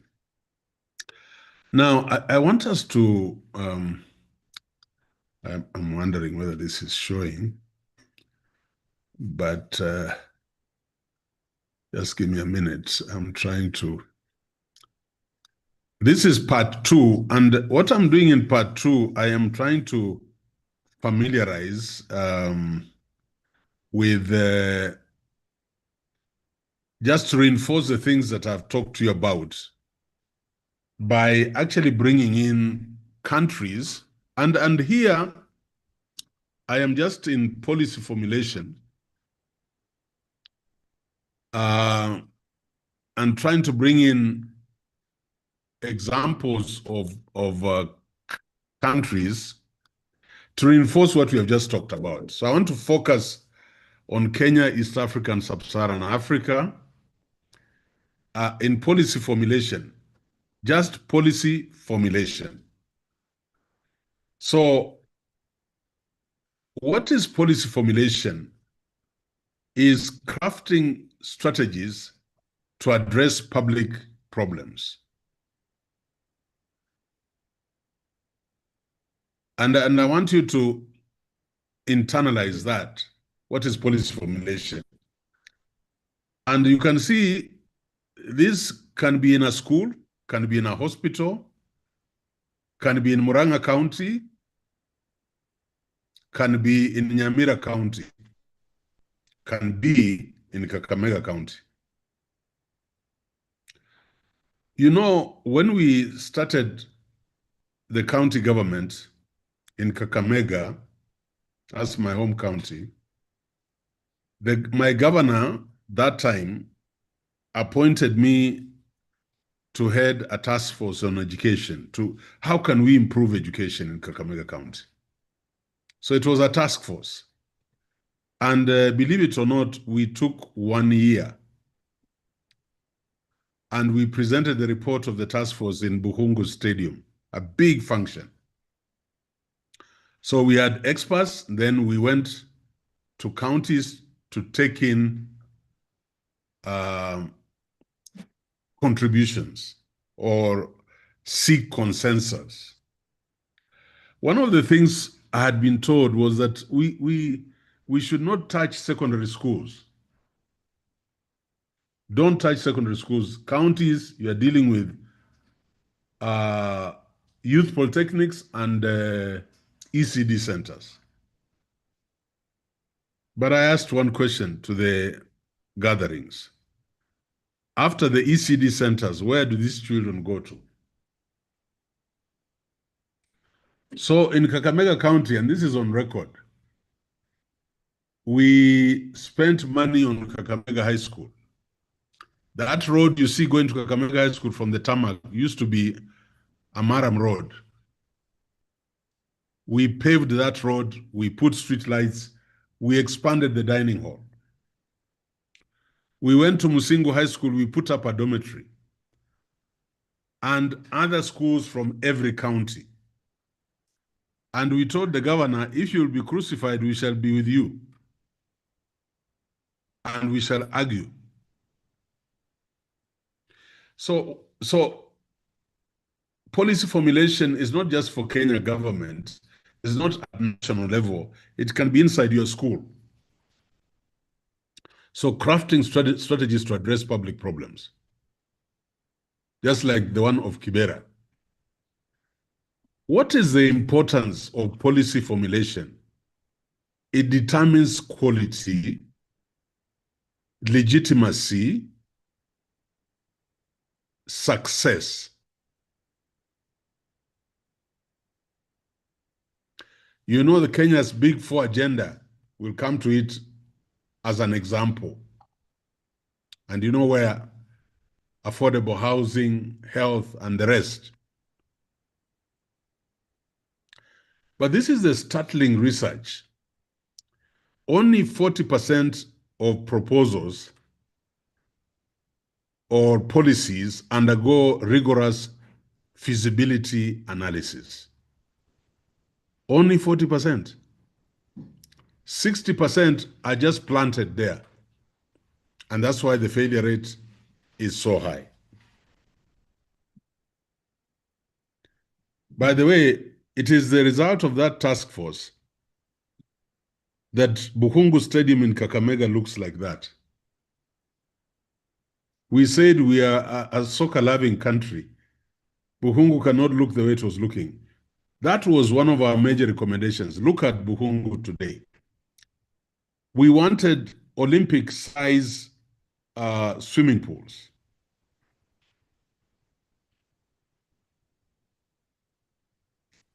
That is still to be fulfilled. We are waiting for Governor Baraza to pick the mantle. What am I saying? You must craft strategies to address public problems. Understanding policy frameworks in this class, we shall look at 3 theories. There will be the rational choice theory. There is the theory of incrementalism and advocacy coalition. So there are theories. Just like in research, we will have theories that will guide the development of policy frameworks. And we shall spend some time demonstrating incrementalism in the competency-based curriculum education. You know, nowadays, I was surprised the other day. I just saw the C had disappeared and an E had come in.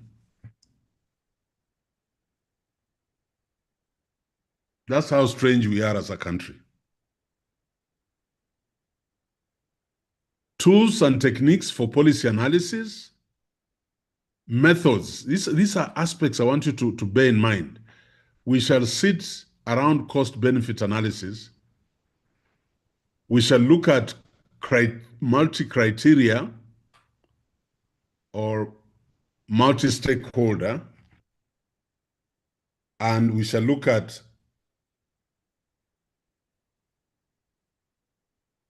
scenario building. I like scenario building. That is called modeling or simulation, so that you can anticipate what will become in the future there. So look at this statistic. Sub-Saharan Africa loses 3% of GDP annually due to poor analysis, policy analysis. By the way, some of you are saying 3% is very small, but you see, the GDP is a very interesting statistic. Kenya, we are spending about 6% of our GDP on education. So you can see, if you're talking of sub-Saharan Africa and it is 3%, no wonder we are where we are.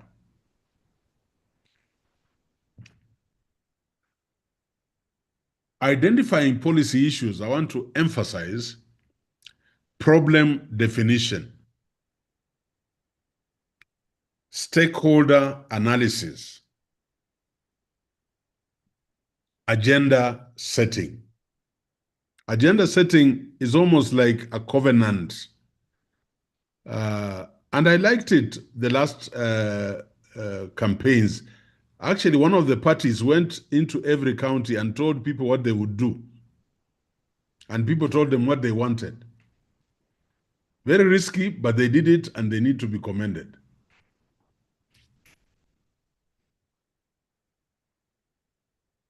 People complain. By the way, people really used to complain about NHIF.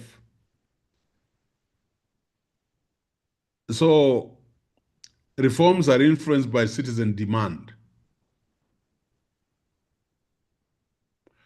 And look at this one, 72% of Kenyans rank unemployment and healthcare as top issues.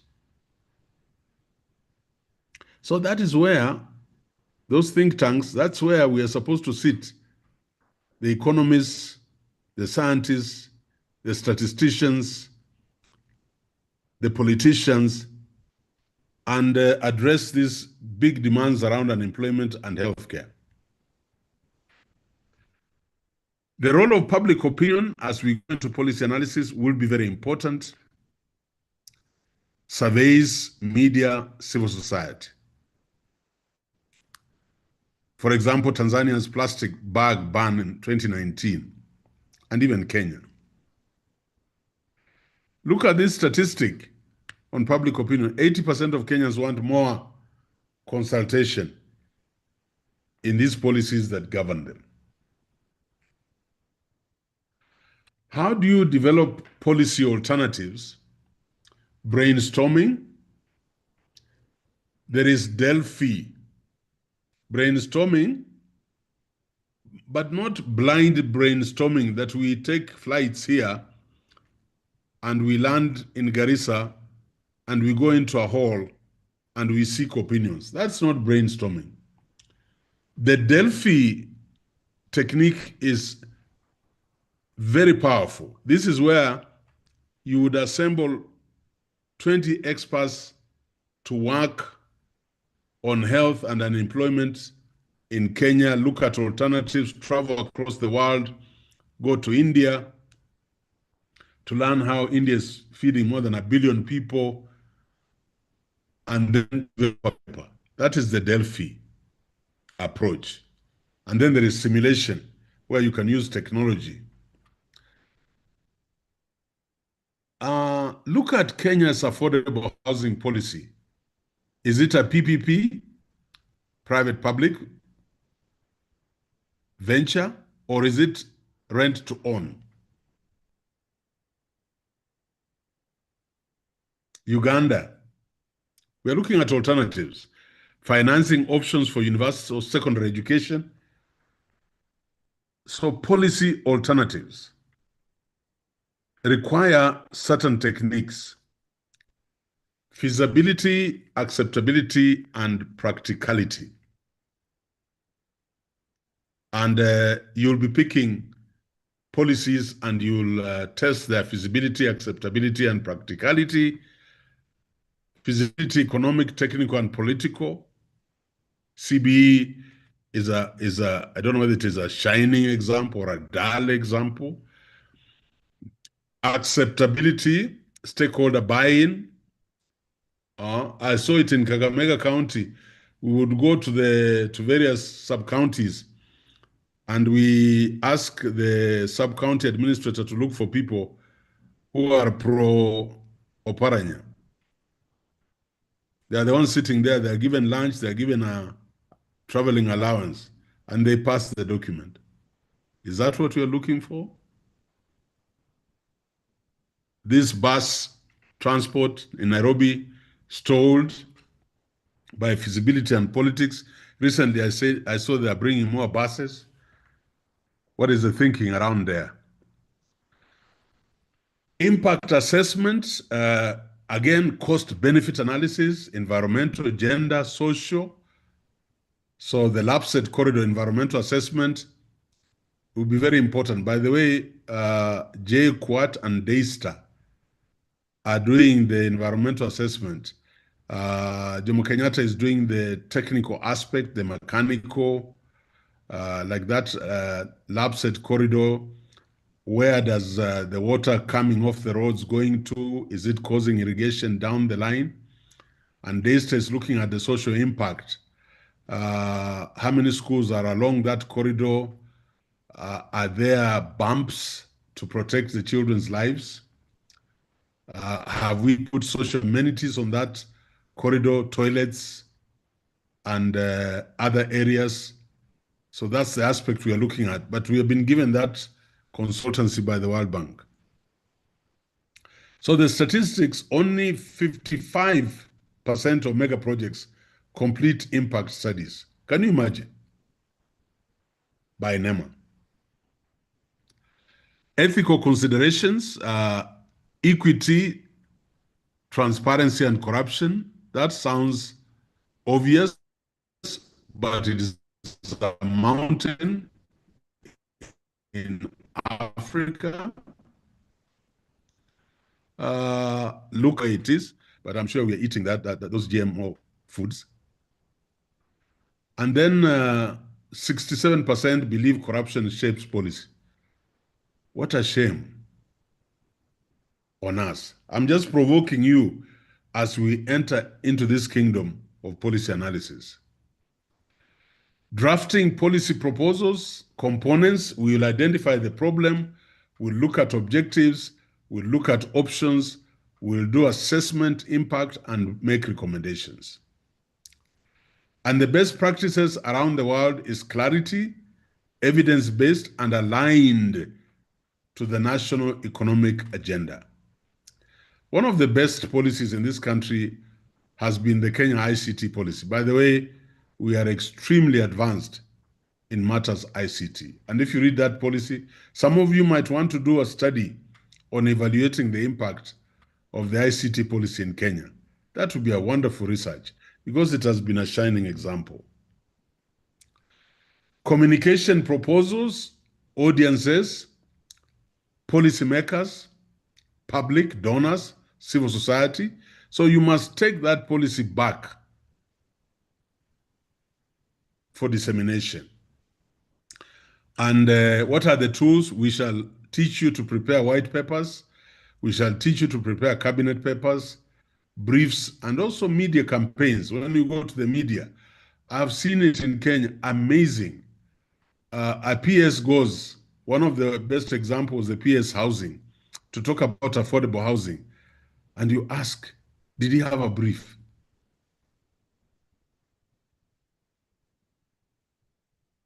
I think Mutai Kagwe, COVID-19 policy briefs, I think he tried his best. I don't know him. I'm not biased, but I'm just saying very important. And the East African community also did very well in that area. Look at Rwanda's education reform, shift to English medium instruction. Stakeholder engagement was critical. Impact, what has it done? Boosted competitiveness, but strained teachers. So I'm just throwing a policy and you can look at it, you can download it and look at it and see. Nigeria's fuel subsidy policy, Subsidies scrapped in 2023. You saw Kenya do the same. Public protests from poor communication. And the lesson, anticipate public reaction anytime you bring a new policy. Conclusion, lessons for policy formulation. What are we saying? Evidence-based, inclusive, context-specific. Anticipate risks and ethical issues. And although there are theories that will anchor our policy studies, we must blend those theories with our African realities. And I like that quote that says, policy without analysis is a shot in the dark. And that ends part 2 of the presentation. We will take a 10-minute break and then come back with your questions. So let's take a 10-minute break, refreshing break, and then we come back. Mwaka, you can pick it up and get some comments and reactions. And what I am doing in this class is scattering your brains. Then we shall reassemble them together. Okay, over to you.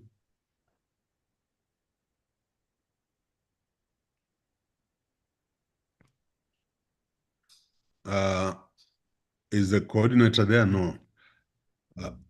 So let's take a break of 10 minutes. It's 9:45. Let's come back at exactly 8 for me to do the last part of this presentation and give you the assignments. Good.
Gibson, are you there?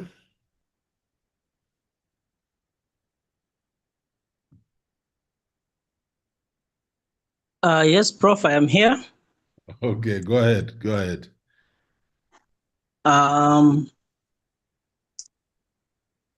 Thank you very much. My name is Gibson Gumi. I think I work for the State Department for TVET. Yes. I have really enjoyed this particular class because in my ignorance, I think, and in my zeal, I have found myself writing a lot, contributing a lot to things that I know I would like to really change in our space. And I thank God because a lot of them have actually been fulfilled or implemented. But I think when I go through this space, when I go through this unit, I actually find out that there are so many things I could have done better. And I have about 3 or 4 proposals that I have written myself that I wanted to initiate, and I wanted my superiors to pick. And I will have to go back to them and relook at them and take them through the steps in policy writing, because yes, the zeal is there, but I think it's like what the Apostle Paul was saying about the Jews. I confess that they have zeal, but it is zeal not according to knowledge. And I think that is one thing that I am really appreciating. But I also want to encourage my classmates that anyone can bring a change. Anyone can bring a change. I am in the position that I am in. I'm not even a senior officer in any case, but I am in the position where I'm in at my State Department headquarters, because I used to write proposals. I used to write a lot of I think you need to know how to write and how to talk to your seniors in technical language to bring out the things that you want to change without necessarily offending them and without necessarily trashing what they are doing. So I think that's one thing that I really learned before. And I used to write a lot. I wrote about the mandatory implementation of competency-based CBET in technical education, because it had been rolled out, but it was just optional. And I think I went through the various curriculum and I saw this is what we need. So I wrote about mandatory implementation of that. I wrote about so many other things that I am glad that we are moving in that direction. Right now, I'm working on making our TVET industrial hubs, or rather host to be able to host industrial production hubs. This will be able to help our students get practical experience within colleges.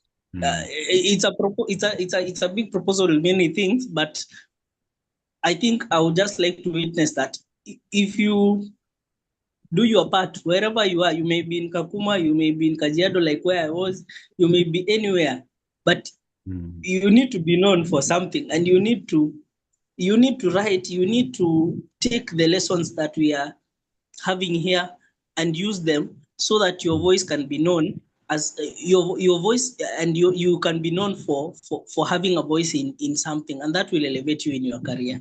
Thank you. Very good. Thank you. Thank you very much. I think that's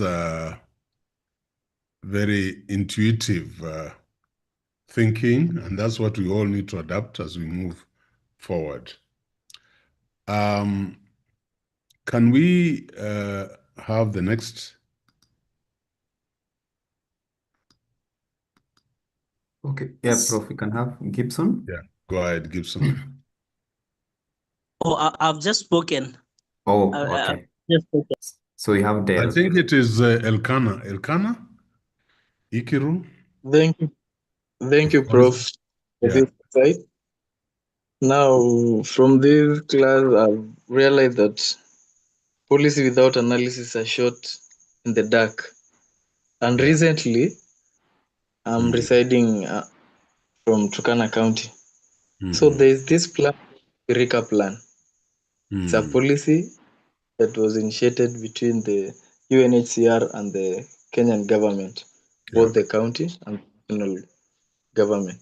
Now, if you look at this Shirika plan, seems to benefit the refugee and the asylum seekers to be the socio-economic players whom will contribute to our country's GDP.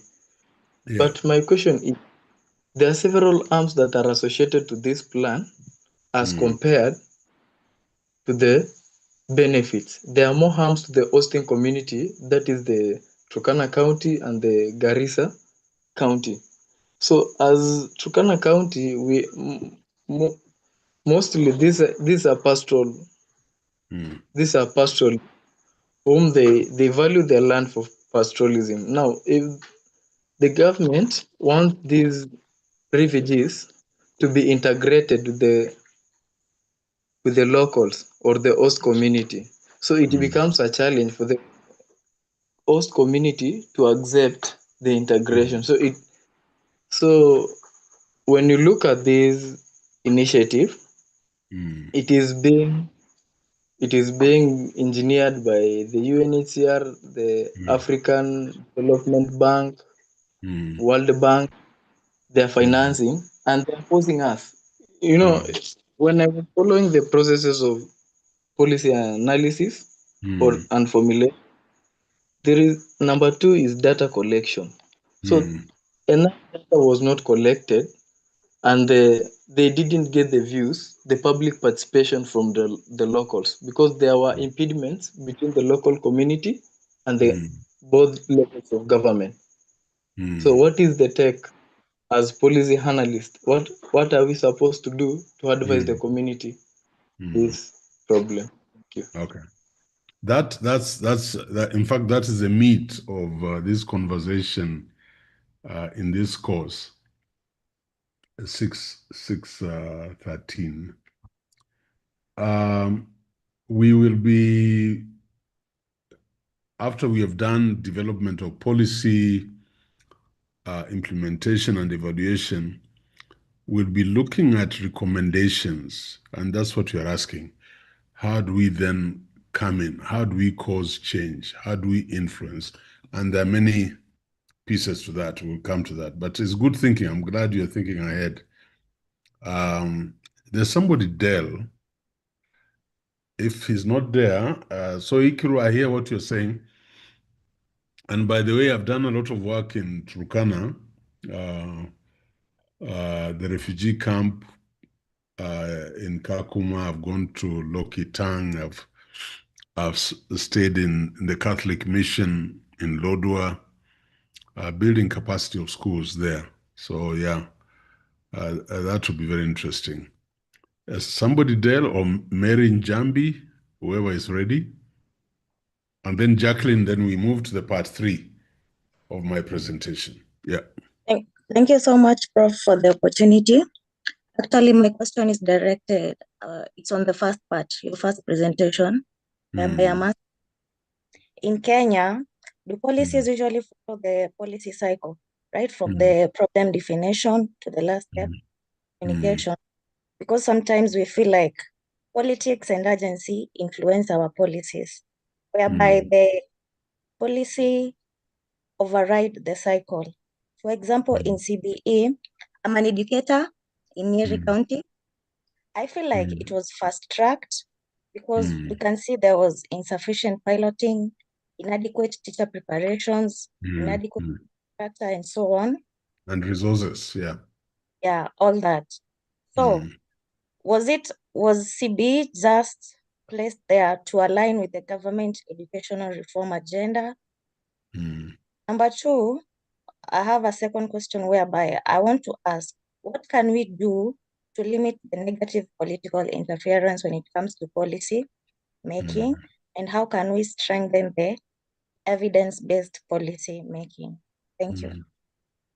Yeah, good questions. And how do you overcome political interference? Is your process of policy formulation must not be political. So once you start selecting a team of 110 people or 140 people, and they're going around with nothing, there's no framework, then you allow politics to plant itself and germinate. But if you have a team of experts bringing out the policy options and now asking people, given these scenarios, which one would we go for? Of course, with the recommendations. You have actually shut out the politics because it's now evidence-based. But it begins with how did you start the policy formulation itself? And for me, or what I've seen in developing countries, we talk of Malaysia and the success of Malaysia. They had a very strong president who, first of all, picked the best brains in the country to run the affairs of the country. People who would tell him, Your Excellency, sir, this is where we want to go. This is the policy paper. This is the cabinet paper. And you saw the people of Malaysia call him out of retirement. He's approaching 100 years. They called him out of retirement to come. How do you delimit the influence of politics? Is going evidence-based. But also, who is presenting that report? What is the credibility of the team? Even if it's a Delphi team, who are the experts there? What are their credentials? You know, that's how you limit political influence. Those are good questions. Maybe those are part of your areas for research as we move forward. Jacqueline, Ndege, 3 minutes, then I resume my work here.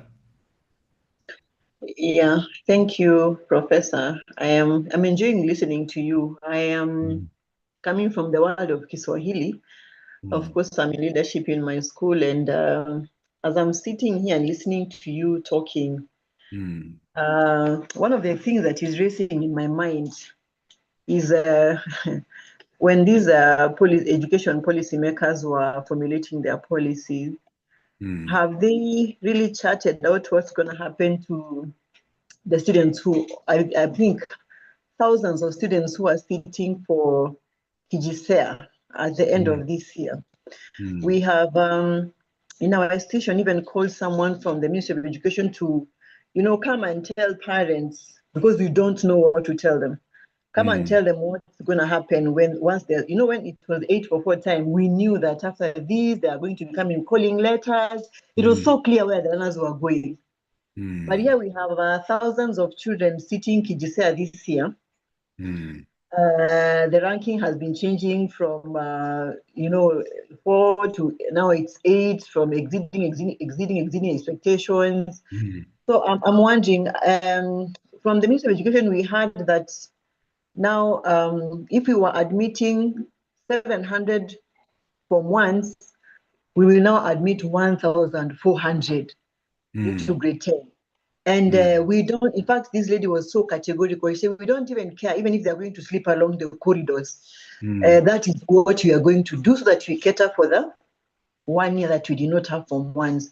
So I'm wondering whose interest is being put forward. Is it the interest of the learner or making up for the money that we lost for not having from once during the, these are the changeover from 844 to CBE?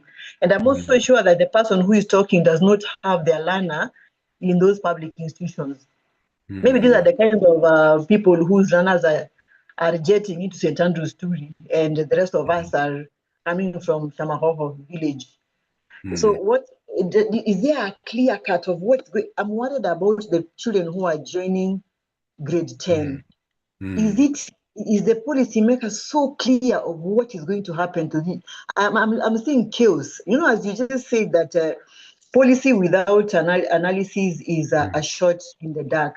Yeah. I'm seeing chaos in January. Do you have any help for us? Well, that's the dilemma of a nation. Our nation has that dilemma. and we will grapple with this, and that's why I'm glad you're in this course, because it opens up your mind.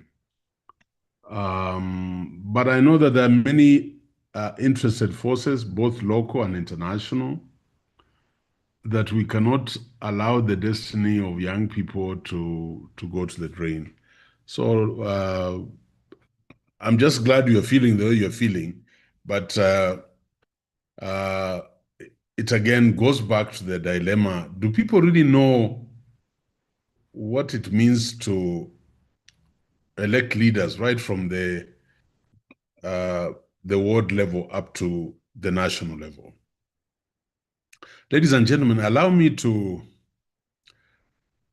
summarize today's lesson, because next Saturday, we will look at the role of policy frameworks in analyzing complex issues, then now go into how to develop those policies. So allow me to move on and let me see very quickly.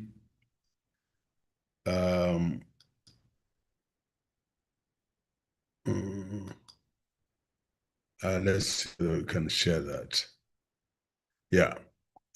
So I want to conclude today's class, and this was my intention, to scatter your brains, to cause a disequilibrium, so that now you work hard to bring back your thoughts. But the public policy development process, what we have done is to bring you into this theater of public policy analysis. That's why I started with public policy analysis. And that when you are analyzing policy, where do you start from? From problem definition up to recommendations. So understanding the stages and addressing the common obstacles is the intention of our course, as I summarized. So what is public policy? Just remember, a course of action adopted and pursued by a government or institution. So it's a course of action adopted. And there's nothing wrong with SHA. There's nothing wrong with affordable housing. There's nothing wrong with other changes, because that's what governance is all about.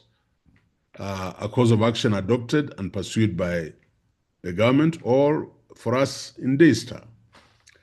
And what is the motive? It is to address societal issues and improve public welfare.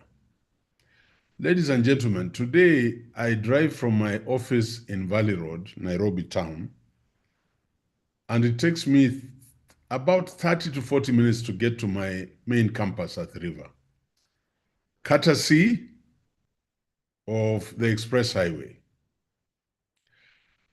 For 2.5 years, I used to take 4 hours from Valley Road on Ngong Road to Athi River.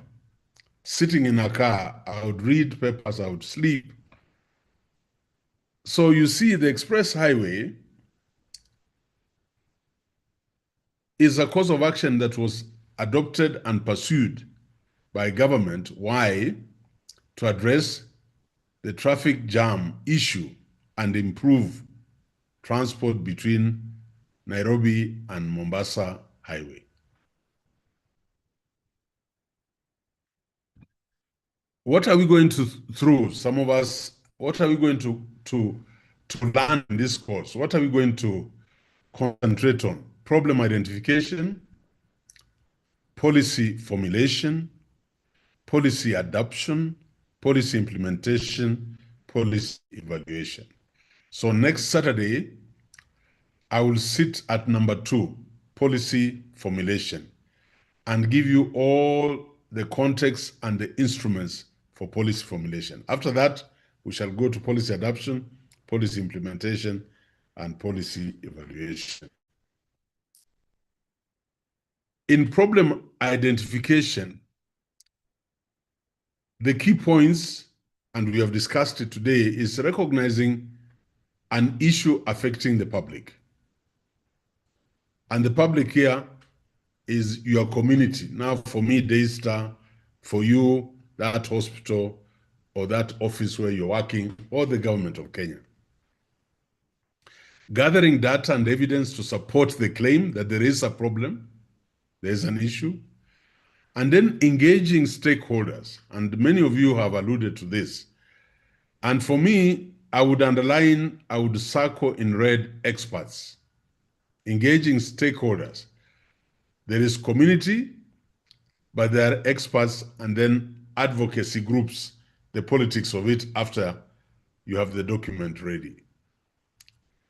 What are the challenges around problem identification, disagreement on the problem's urgency or importance, and insufficient or conflicting data? So as good researchers, if we want to have, we will insist on data that is sufficient and not conflicting. When we get to stage 2 in this course, key points, we shall craft potential solutions and options, policy formulation, consulting experts and analyzing alternative approaches. So my multiple choice questions will be very tricky. In policy formulation, which is the priority? For example, I would say crafting potential solutions and options, or consulting experts and analyzing alternative approaches. So I can break this into 4 options. A, crafting potential solutions. B, crafting potential options. C, consulting experts. D, analyzing alternative approaches. And E, all of the above. What are the challenges in policy formulation? Limited resources for research. By the way, when Oparanya set up, he set up 3 task forces. One was in education, the other one was in health, the other one was in agriculture. And we are all experts. The education is what led to the task force report that transformed even our ECD centers in Kakamega. The health one is what resulted in the referral hospital that is now left in abeyance. I hope the central government will take. There's a big referral hospital where we in Kakamega said MTRH, Moi Teaching and Referral Hospital, has served us well. But the whole of North Rift, including Uganda and other parts, Sudan, Uganda, they come to MTRH. Can't we have another referral? So we built the referral, quite a majestic, expansive hospital, but incomplete. Agriculture, phenomenal. When the idea of subsidized fertilizer started in Kakamega, we started giving fertilizer in the first 2 years of the first devolved unit. And then we gave animals, great animals, to needy families, and so on. So there were all kinds of interventions and policies created. So what was the intention? Potential solutions and options, but led by experts who looked at alternative approaches. So you can see political ideologies influencing the direction of the solution. That's a big challenge. And how do you downplay that? Because our governor was very clear that if Ayiro's Committee on Education brings a recommendation, he can't just trash it. He can't politicize it.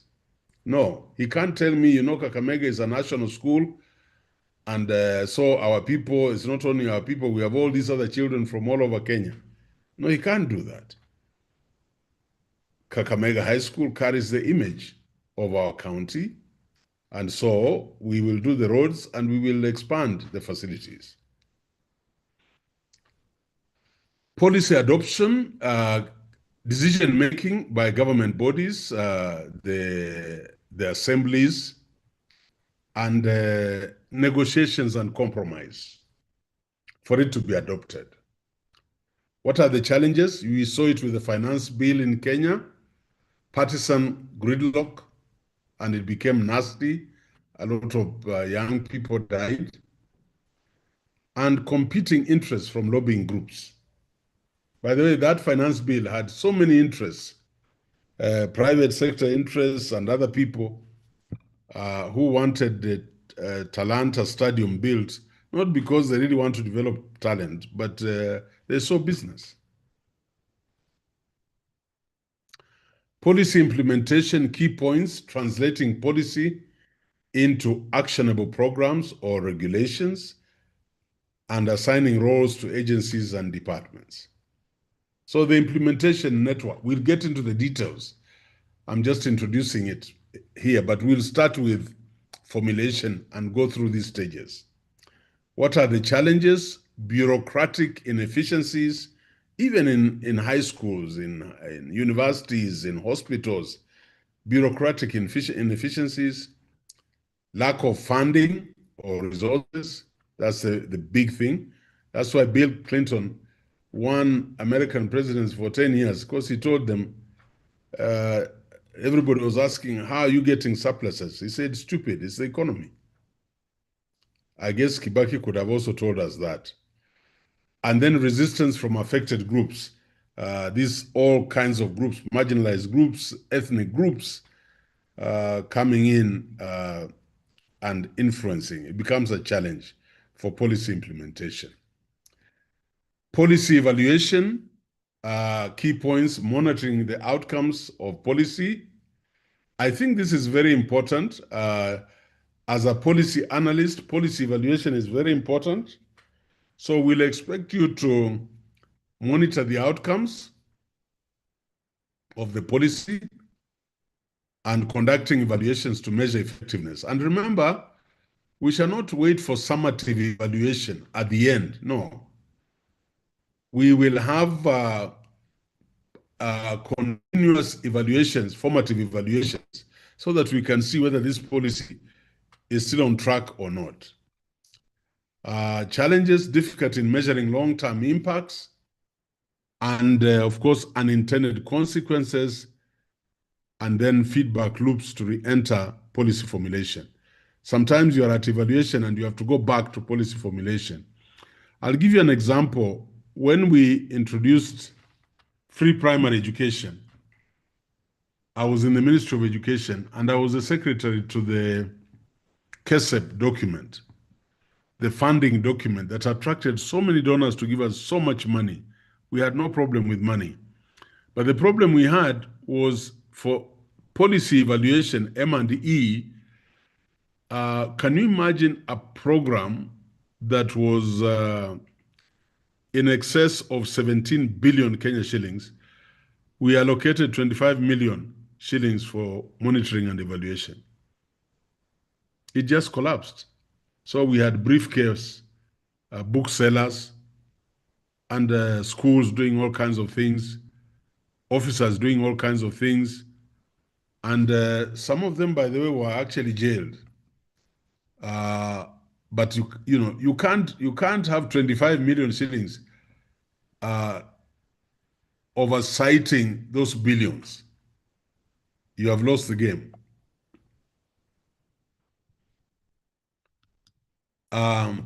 Cross-cutting challenges in the policy process, lack of public engagement or understanding. I think this is a big problem we have. Misinformation and media influence. You have seen what it has done to the CBE and even to the SHA. Conflicting priorities between local, state, and federal. Of course, my presentations are universal. So we use the various types of governments, but you must note that let me just go back here.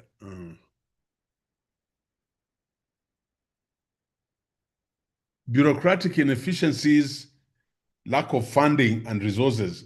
It looks like a statement, but you can see what it has done in a lot of these things. Then resistance from affected groups.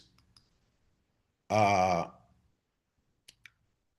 then we should be able to overcome these challenges if and only if we understand the whole policy analysis issue. I hope you are now seeing, when I talk about policy analysis, I'm talking about all these phases from formulation to evaluation. Good. Now, finally, so I don't want any of you to worry. All these 3 presentations will be sent to you because this is a very important area before we dive deep into policy analysis. So this is what I want you. So I'll send you the 3 presentations, but I'm also going to send you this document. And I want you to pay strict attention because this is the gist of this. I have looked for journals that are almost becoming seminal papers. Those are papers that are constantly referred to. And this is by COHORT and Ramesh article, and the article was the Institutional Foundations of Policy Analysis. This paper argues that institutional settings profoundly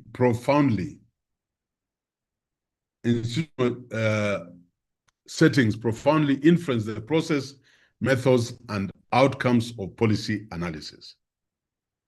We can say it argues that national settings profoundly influence the process, methods, and outcomes of policy analysis. And it was published in the Canadian Journal of Political Science. And this paper, builds on the author's broader work in the field of policy studies to establish a framework for understanding how institutional context shapes the practice of policy analysis. So the institutional context, the national context, shapes the practice of policy analysis. What are the core arguments? That policy analysis is beyond the rational comprehensive model. So don't say, I don't know why.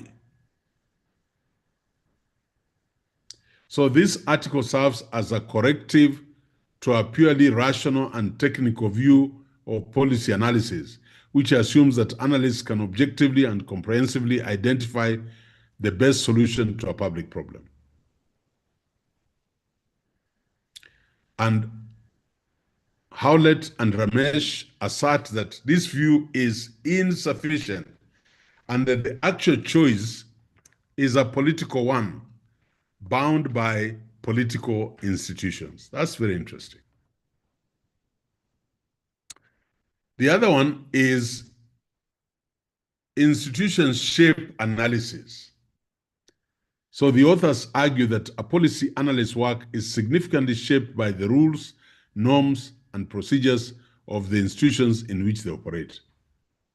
This includes not only government bureaucracies, but also interest groups, think tanks, and other actors involved in the policy process. Now, then, this paper, the core argument is that 3 types of policy capacity. In later work building on this foundation, COHORT and Ramesh, with collaborations, developed a framework for understanding policy capacity. They categorize the skills and competences essential for effective policy making in 3 areas, each influenced by institutional changes or settings. So, ladies and gentlemen, this is where our problem lies. analytical capacity. Yes, policy analysis. The ability to assess and apply technical and scientific knowledge. Operational capacity. The skills of individual managers to perform key administrative functions effectively. Political capacity. The knowledge and experience required to navigate power dynamics, negotiate and build support for policies. I remember when the David Koech report came out, the president, the late Daniel Toroitich arap Moi, visited his school, Sunshine, where I was the principal. And it had just been released. And he was saying, Bwana Headmaster, hawa watu wengine unasikia tu wamesoma, sijui profesa, sijui daktari, bure kabisa. Wanasema ati tujenge 15,000 secondary schools. Pesa iko wapi? Pesa iko wapi? 844 is very good. It is allowing every Kenyan to have an education. Hawa watu watamaliza inchi. Do you know that was the end of the Koech report? So the first, and it's very important for you to note, the three types of policy capacity. Then there is policy instrument choice. What instrument, which tools are you going to use to achieve the goals and the regulations and the subsidies or taxes? So it's not just a technical exercise, like the 364 billion we told the government to look for. Policy dynamics and change, very important. And we shall be playing around here in this class. So by emphasizing institutional context, the authors provide a more nuanced understanding of how policy change occurs. They incorporate elements from various frameworks such as the policy cycle, the multiple streams framework, and punctuated equilibrium to show that policy development is a complex and often non-linear process influenced by institutions. So, impact and legacy. You read through that. So what I've done is I have given you 4 highly referenced journal articles on policy analysis.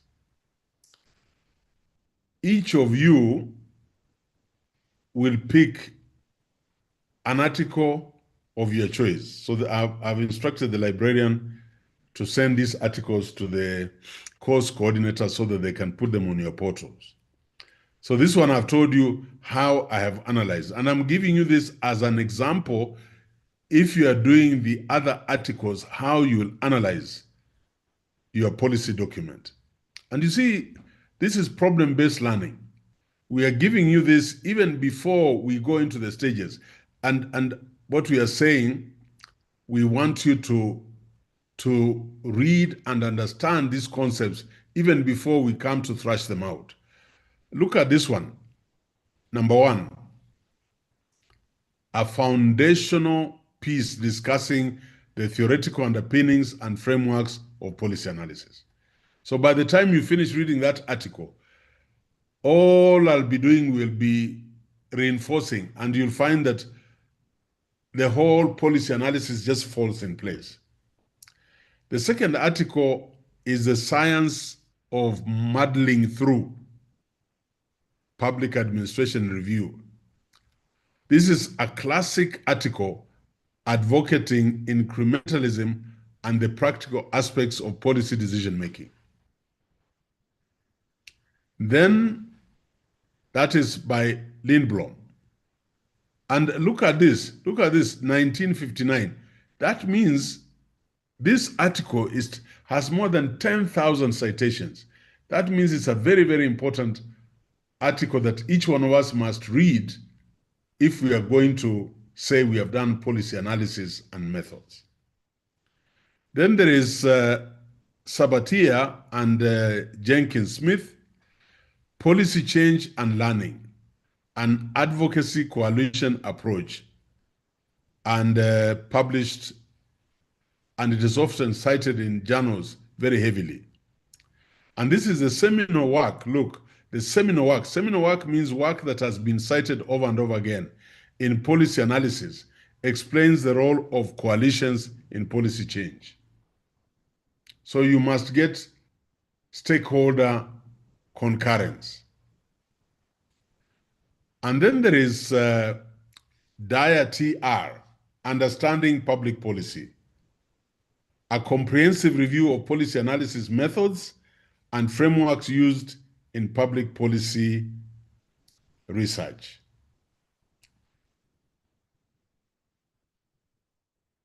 Other papers, I'm giving you options, is Kraft and Fallon, Public Policy, Politics, Analysis, and Alternatives.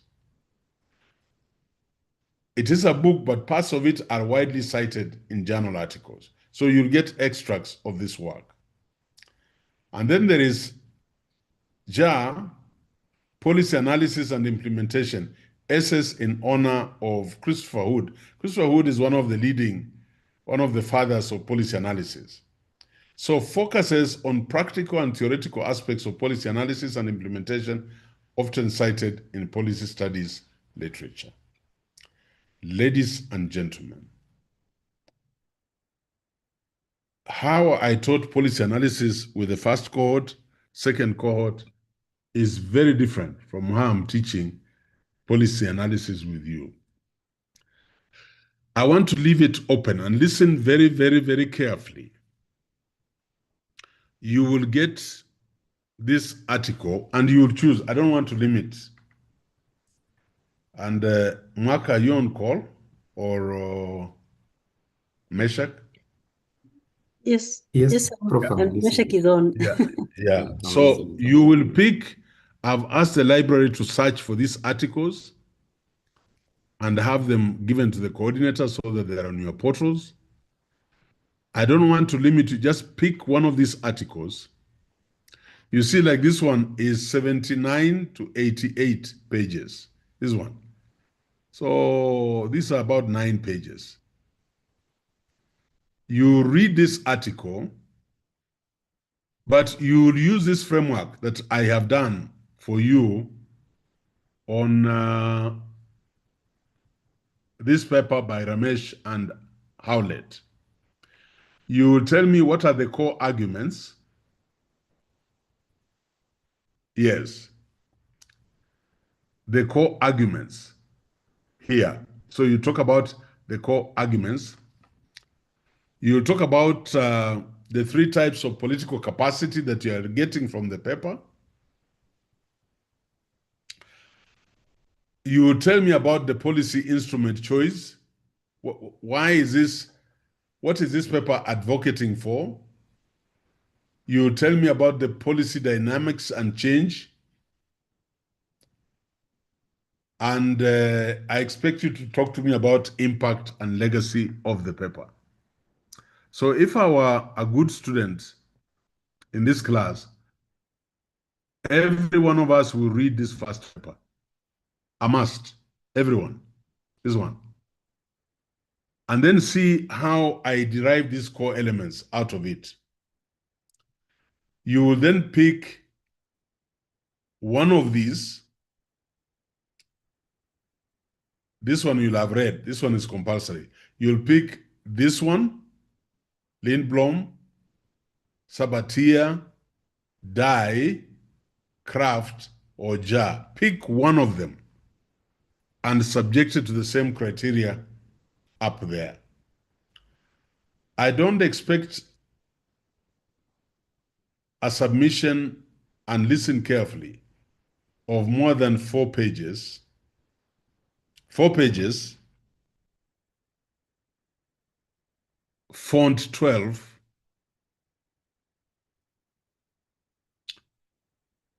double spacing.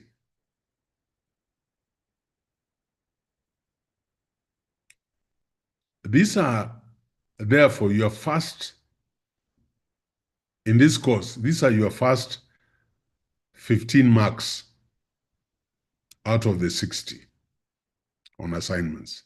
Please note that the coordinators and Magdalene for my office. This paper will carry 15 marks of the 60 marks for assignments. It is very critical. So that next week I'm doing policy formulation, the details. You will be like you are revising and referring to your paper. Me, I've enjoyed the class today. I don't know about you. Carol, thank you very much. Thank you so much, Prof. That's now policy. And I'm sure by the end of this, students are going to appreciate what this means to them, the gist of this kind of a course on leadership and on policy now. And then our research comes in. Research comes in to gap up all this. So thank you so much. And you can see a lot of claps. And because there are so many, we'll just pick one or two of them to appreciate. Usually I prefer getting, of course, the class president always is the last to speak. Yes, those who have raised their hands, go ahead and make your comments and appreciation. Let me begin with the recordings and then of course. Yeah, and Carol, yeah, sorry for interruption. The class, first of all, attendance in my classes is compulsory. I have seen 128. You will struggle to pass this course if your attendance is not over 75%. That is one, and that I don't budge. Class participation, very important. I take hours. I break away from the office. They know. Before my class on Thursday and yesterday, I was preparing for this class. So I'll give my best. I expect you to do the same. Thirdly, this is now the beginning of you being the good soil. We talked about the good soil. So if you read these articles, your language register will just grow. Your level of argument will grow. Your intellect will grow. And that is what makes you an expert. So I have had many of you dreaming, praying, God, I want to be a policy analyst. We can make you one, but it is hard work. You'll get this master's on time, but it is intense work. So these are your first 15 marks. So you see, if you miss this 15, an A is going away. By the next assignment, you forget about an A. And I would like you to have an A on your transcript in research methods and policy studies. And me, I'm not mean. If you have worked, you'll get it. Thank you, Carol. All right, thank you so much, Recurrence. Brief. We are already past time, so just be very brief. Yeah. Okay, thank you, Doctor. I'm very happy for this presentation. I must thank our professor for doing a good job. And I'm just beginning to realize that this course is actually an extension of research. It is. And I'm very happy because it is mostly on application, and it is actually making me to be a critical thinker, even before I started the research method. So I'm really very excited that I'm going to have this course just as an extension of the research that we have done the other day. So I'm very excited on the same. Wonderful. Thank you so much. All right, thank you so much. Monica, brief. Yeah, thank you so much, Professor Laban. Mine is a clarification on the task that you're supposed to do. Yeah. So you say it's a clarification on the task that you've just stated now. You've said so the text should not be more than 4 pages. So let me put it this way. A full page is about 1,000 words, double spaced font 12. So you can see the kind of work I want you to do. Okay. You want not more than 4,000 words. Huh? Okay. Yeah, Thank you for that. very good. All right. Si mnataka masters ambayo ukisimama watu wananyamaza. Yeah. Yes, and let me tell you about Prof. There's something about him, a secret about rewarding. You never know when he'll tell you now that you scored very good by the end of the semester. This is giving you a trip to go to represent the university in some forum in Singapore or in South Africa. So always just work hard. You never know when it will come your way. I think those who attended last orientation in physically, some people got some monies here and there, isn't it? George. There's Monica. Yeah, Oh, you can sorry, hear? sorry. Monica has spoken, yes. Yeah, this is George. Yeah. Okay, thank you, Prof. It is true. You told us to be prepared for intense work. Yeah. And I can see it has started. Actually, I'm impressed because the joining of master's class that is quoted with the initial devotions has really formed some of us. A day like today, I would have been with my friends or on social media, adding no value. But now we are disciplined scholars. Thank you. For sure, you have scattered our brains, Prof. We are now becoming broad-based thinkers. Yeah. Thanks, Prof, Thank for the you. opportunity to contribute to today's learning on the policy analysis and research methods. Thank you. Actually, to say the least, Prof, I am seeing our country in a different perspective. Your vivid, real-time examples of policy analysis and formulation in Kenya, it is depicting a scenario that something needs to be done and done by experts, which we lack. Yeah. I am actually in the education sector, and my question is, who is supposed to come up with these workable policies in the different departments? Do we have policy analysts? Yeah. You talked of tablets that were distributed, actually 95%. Yeah. But 5% was actually not well thought. I think it was not a well thought out. Yeah, utilization was not done very well, and I think under methodology selection or was impact analysis done well by the experts. Prof, I think those given the position of policy making and formulation in our country, some of them don't fit the docket. I am thinking of the education funding in the university, the SHA, UHC, affordable housing, and even the tablets. Like those tablets in our primary institutions that had content, they became obsolete even before being consumed. Yeah. So that is why I think it is very important for us to undertake this master's class seriously, so that we can come up with the policies that are going to change our country. I think the task force identified by the world governments, they need to be evaluated once more so that we can put people, not just selecting people outside and they are not coming up with the policies that are going to work for the change that we want to have. Thank you so much, Prof. Thank you. Thank you. Ayiro is complaining, Caro. Yes. Lenaresha, you know you're the fastest in China. Right now, China is into 130. Please, would you want to say any reflection? Lenareshi? Lenareshi? Okay, Ekuru. Just a minute. Sorry, Prof, and thank you, Daktari. My name is Lenairoshi Boniface. I'm actually a Kenyan, Samburu.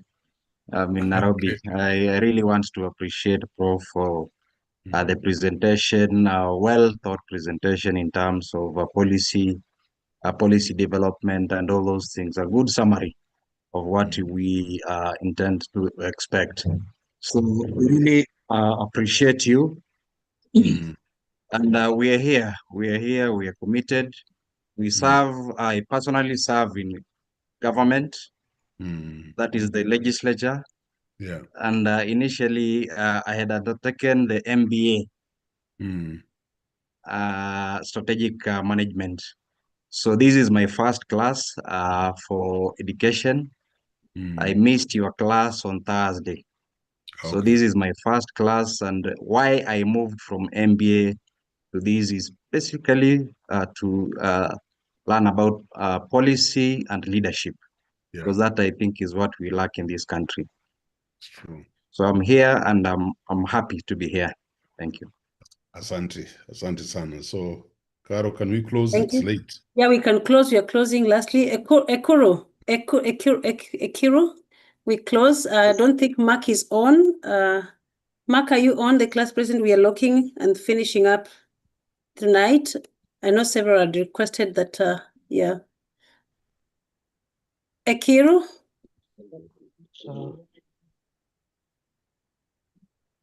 Thank you, Dr. My wish was to listen or to hear a reflection from our brothers and Okay, okay, if you're outside Beth and Anne, that is all we can have for now. Thank you so much. Yeah. I wish to appreciate Prof. Thank you so much for helping us see the bigger scenario. As you say that today's class is just to throw us in there so that we can have a broader look. You have successfully done that and we are really grateful. I think it is the fuel that we needed to take this unit and even the whole program seriously. I only have one question. We have talked much about the failed policies that we have seen, how to develop it and all that. And at the back of my question, I'm asking myself, what's the foundation for successful policy analysis? We have seen the 3 types of policy capacities. We have seen a lot of that is happening. But now the question is, for this policy analysis to be successful, are there elements or principles that lay the foundation, maybe even pillars that actually need to be implemented or need to be on the ground for us to have this successful policy implementation? I'm asking this basically because I'm looking at the factors that influence policy. For example, if say we have a policy that is being developed or formulated for a certain institution, there is first of all the policy that governs the institution, which will have an influence over any other policy that comes after it. So for us to have successful policy analysis for any institution or any country, what are those pillars that must be in place before we even look at the implementation of it or the formulation of it? Yeah. Thank you. So, first of all, that's what we are doing next week, policy formulation. There are many constructs in policy formulation that then give life, give breath to that policy. And stakeholder participation is one of those. If there is a national awakening that we as a country will not carry the shame of flying toilets, and that is embraced as an agenda. And then we get into what we're going to do next week, policy formulation, and we bring out measurable metrics. Measurable metrics. That's why we want experts. We want to know the population in Kibera. We want to know the UN acceptable ratio of toilet to human beings. We want to amplify our situation. We want to cost. What will it mean to have a sanitation network, ecosystem set up in those slums, and how the funding will be provided? You know, it can even be a national effort. It can be a tax, a sanitation tax across the country. And that sanitation tax can be as little as 10 shillings. So there are certain metrics that are measurable, observable indicators that we shall chase. But we must set a national agenda. So yeah, and that's what we are going to do. After formulation, there will be those attributes I'll bring in, and then we'll go to implementation. Again, how do we make sure and so on. There was some semblance in the finance bill. You saw the level of sensitization. That means the agenda had been lifted to a national level. Those are priorities. Look at unemployment in the country. We can't just keep saying the youth are unemployed. Then when there's a tire bust, you get over 500 young people coming. And when there's a rally, you see thousands of them. Really? Is that what they want to do in all their lives, chasing us politicians?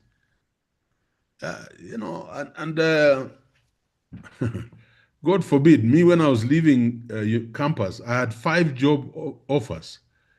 There was so much prospect, so much expectation.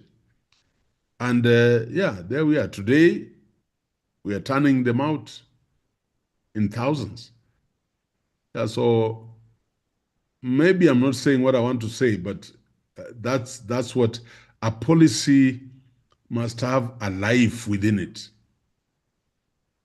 Thank you, Caro. I think the night is getting late. Yes, I think we'll have other questions next week. I want to thank you, Prof. We'll be able to summarize that assignment for students and have it loaded online. Meshach is here. Meshach, you can try replay the last part and then we summarize it.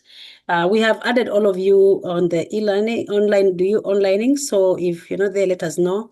For those finishing registration, please complete it. Otherwise, thank you so much. Have a good night, good morning, and good afternoon to all of us. We'll see you next week for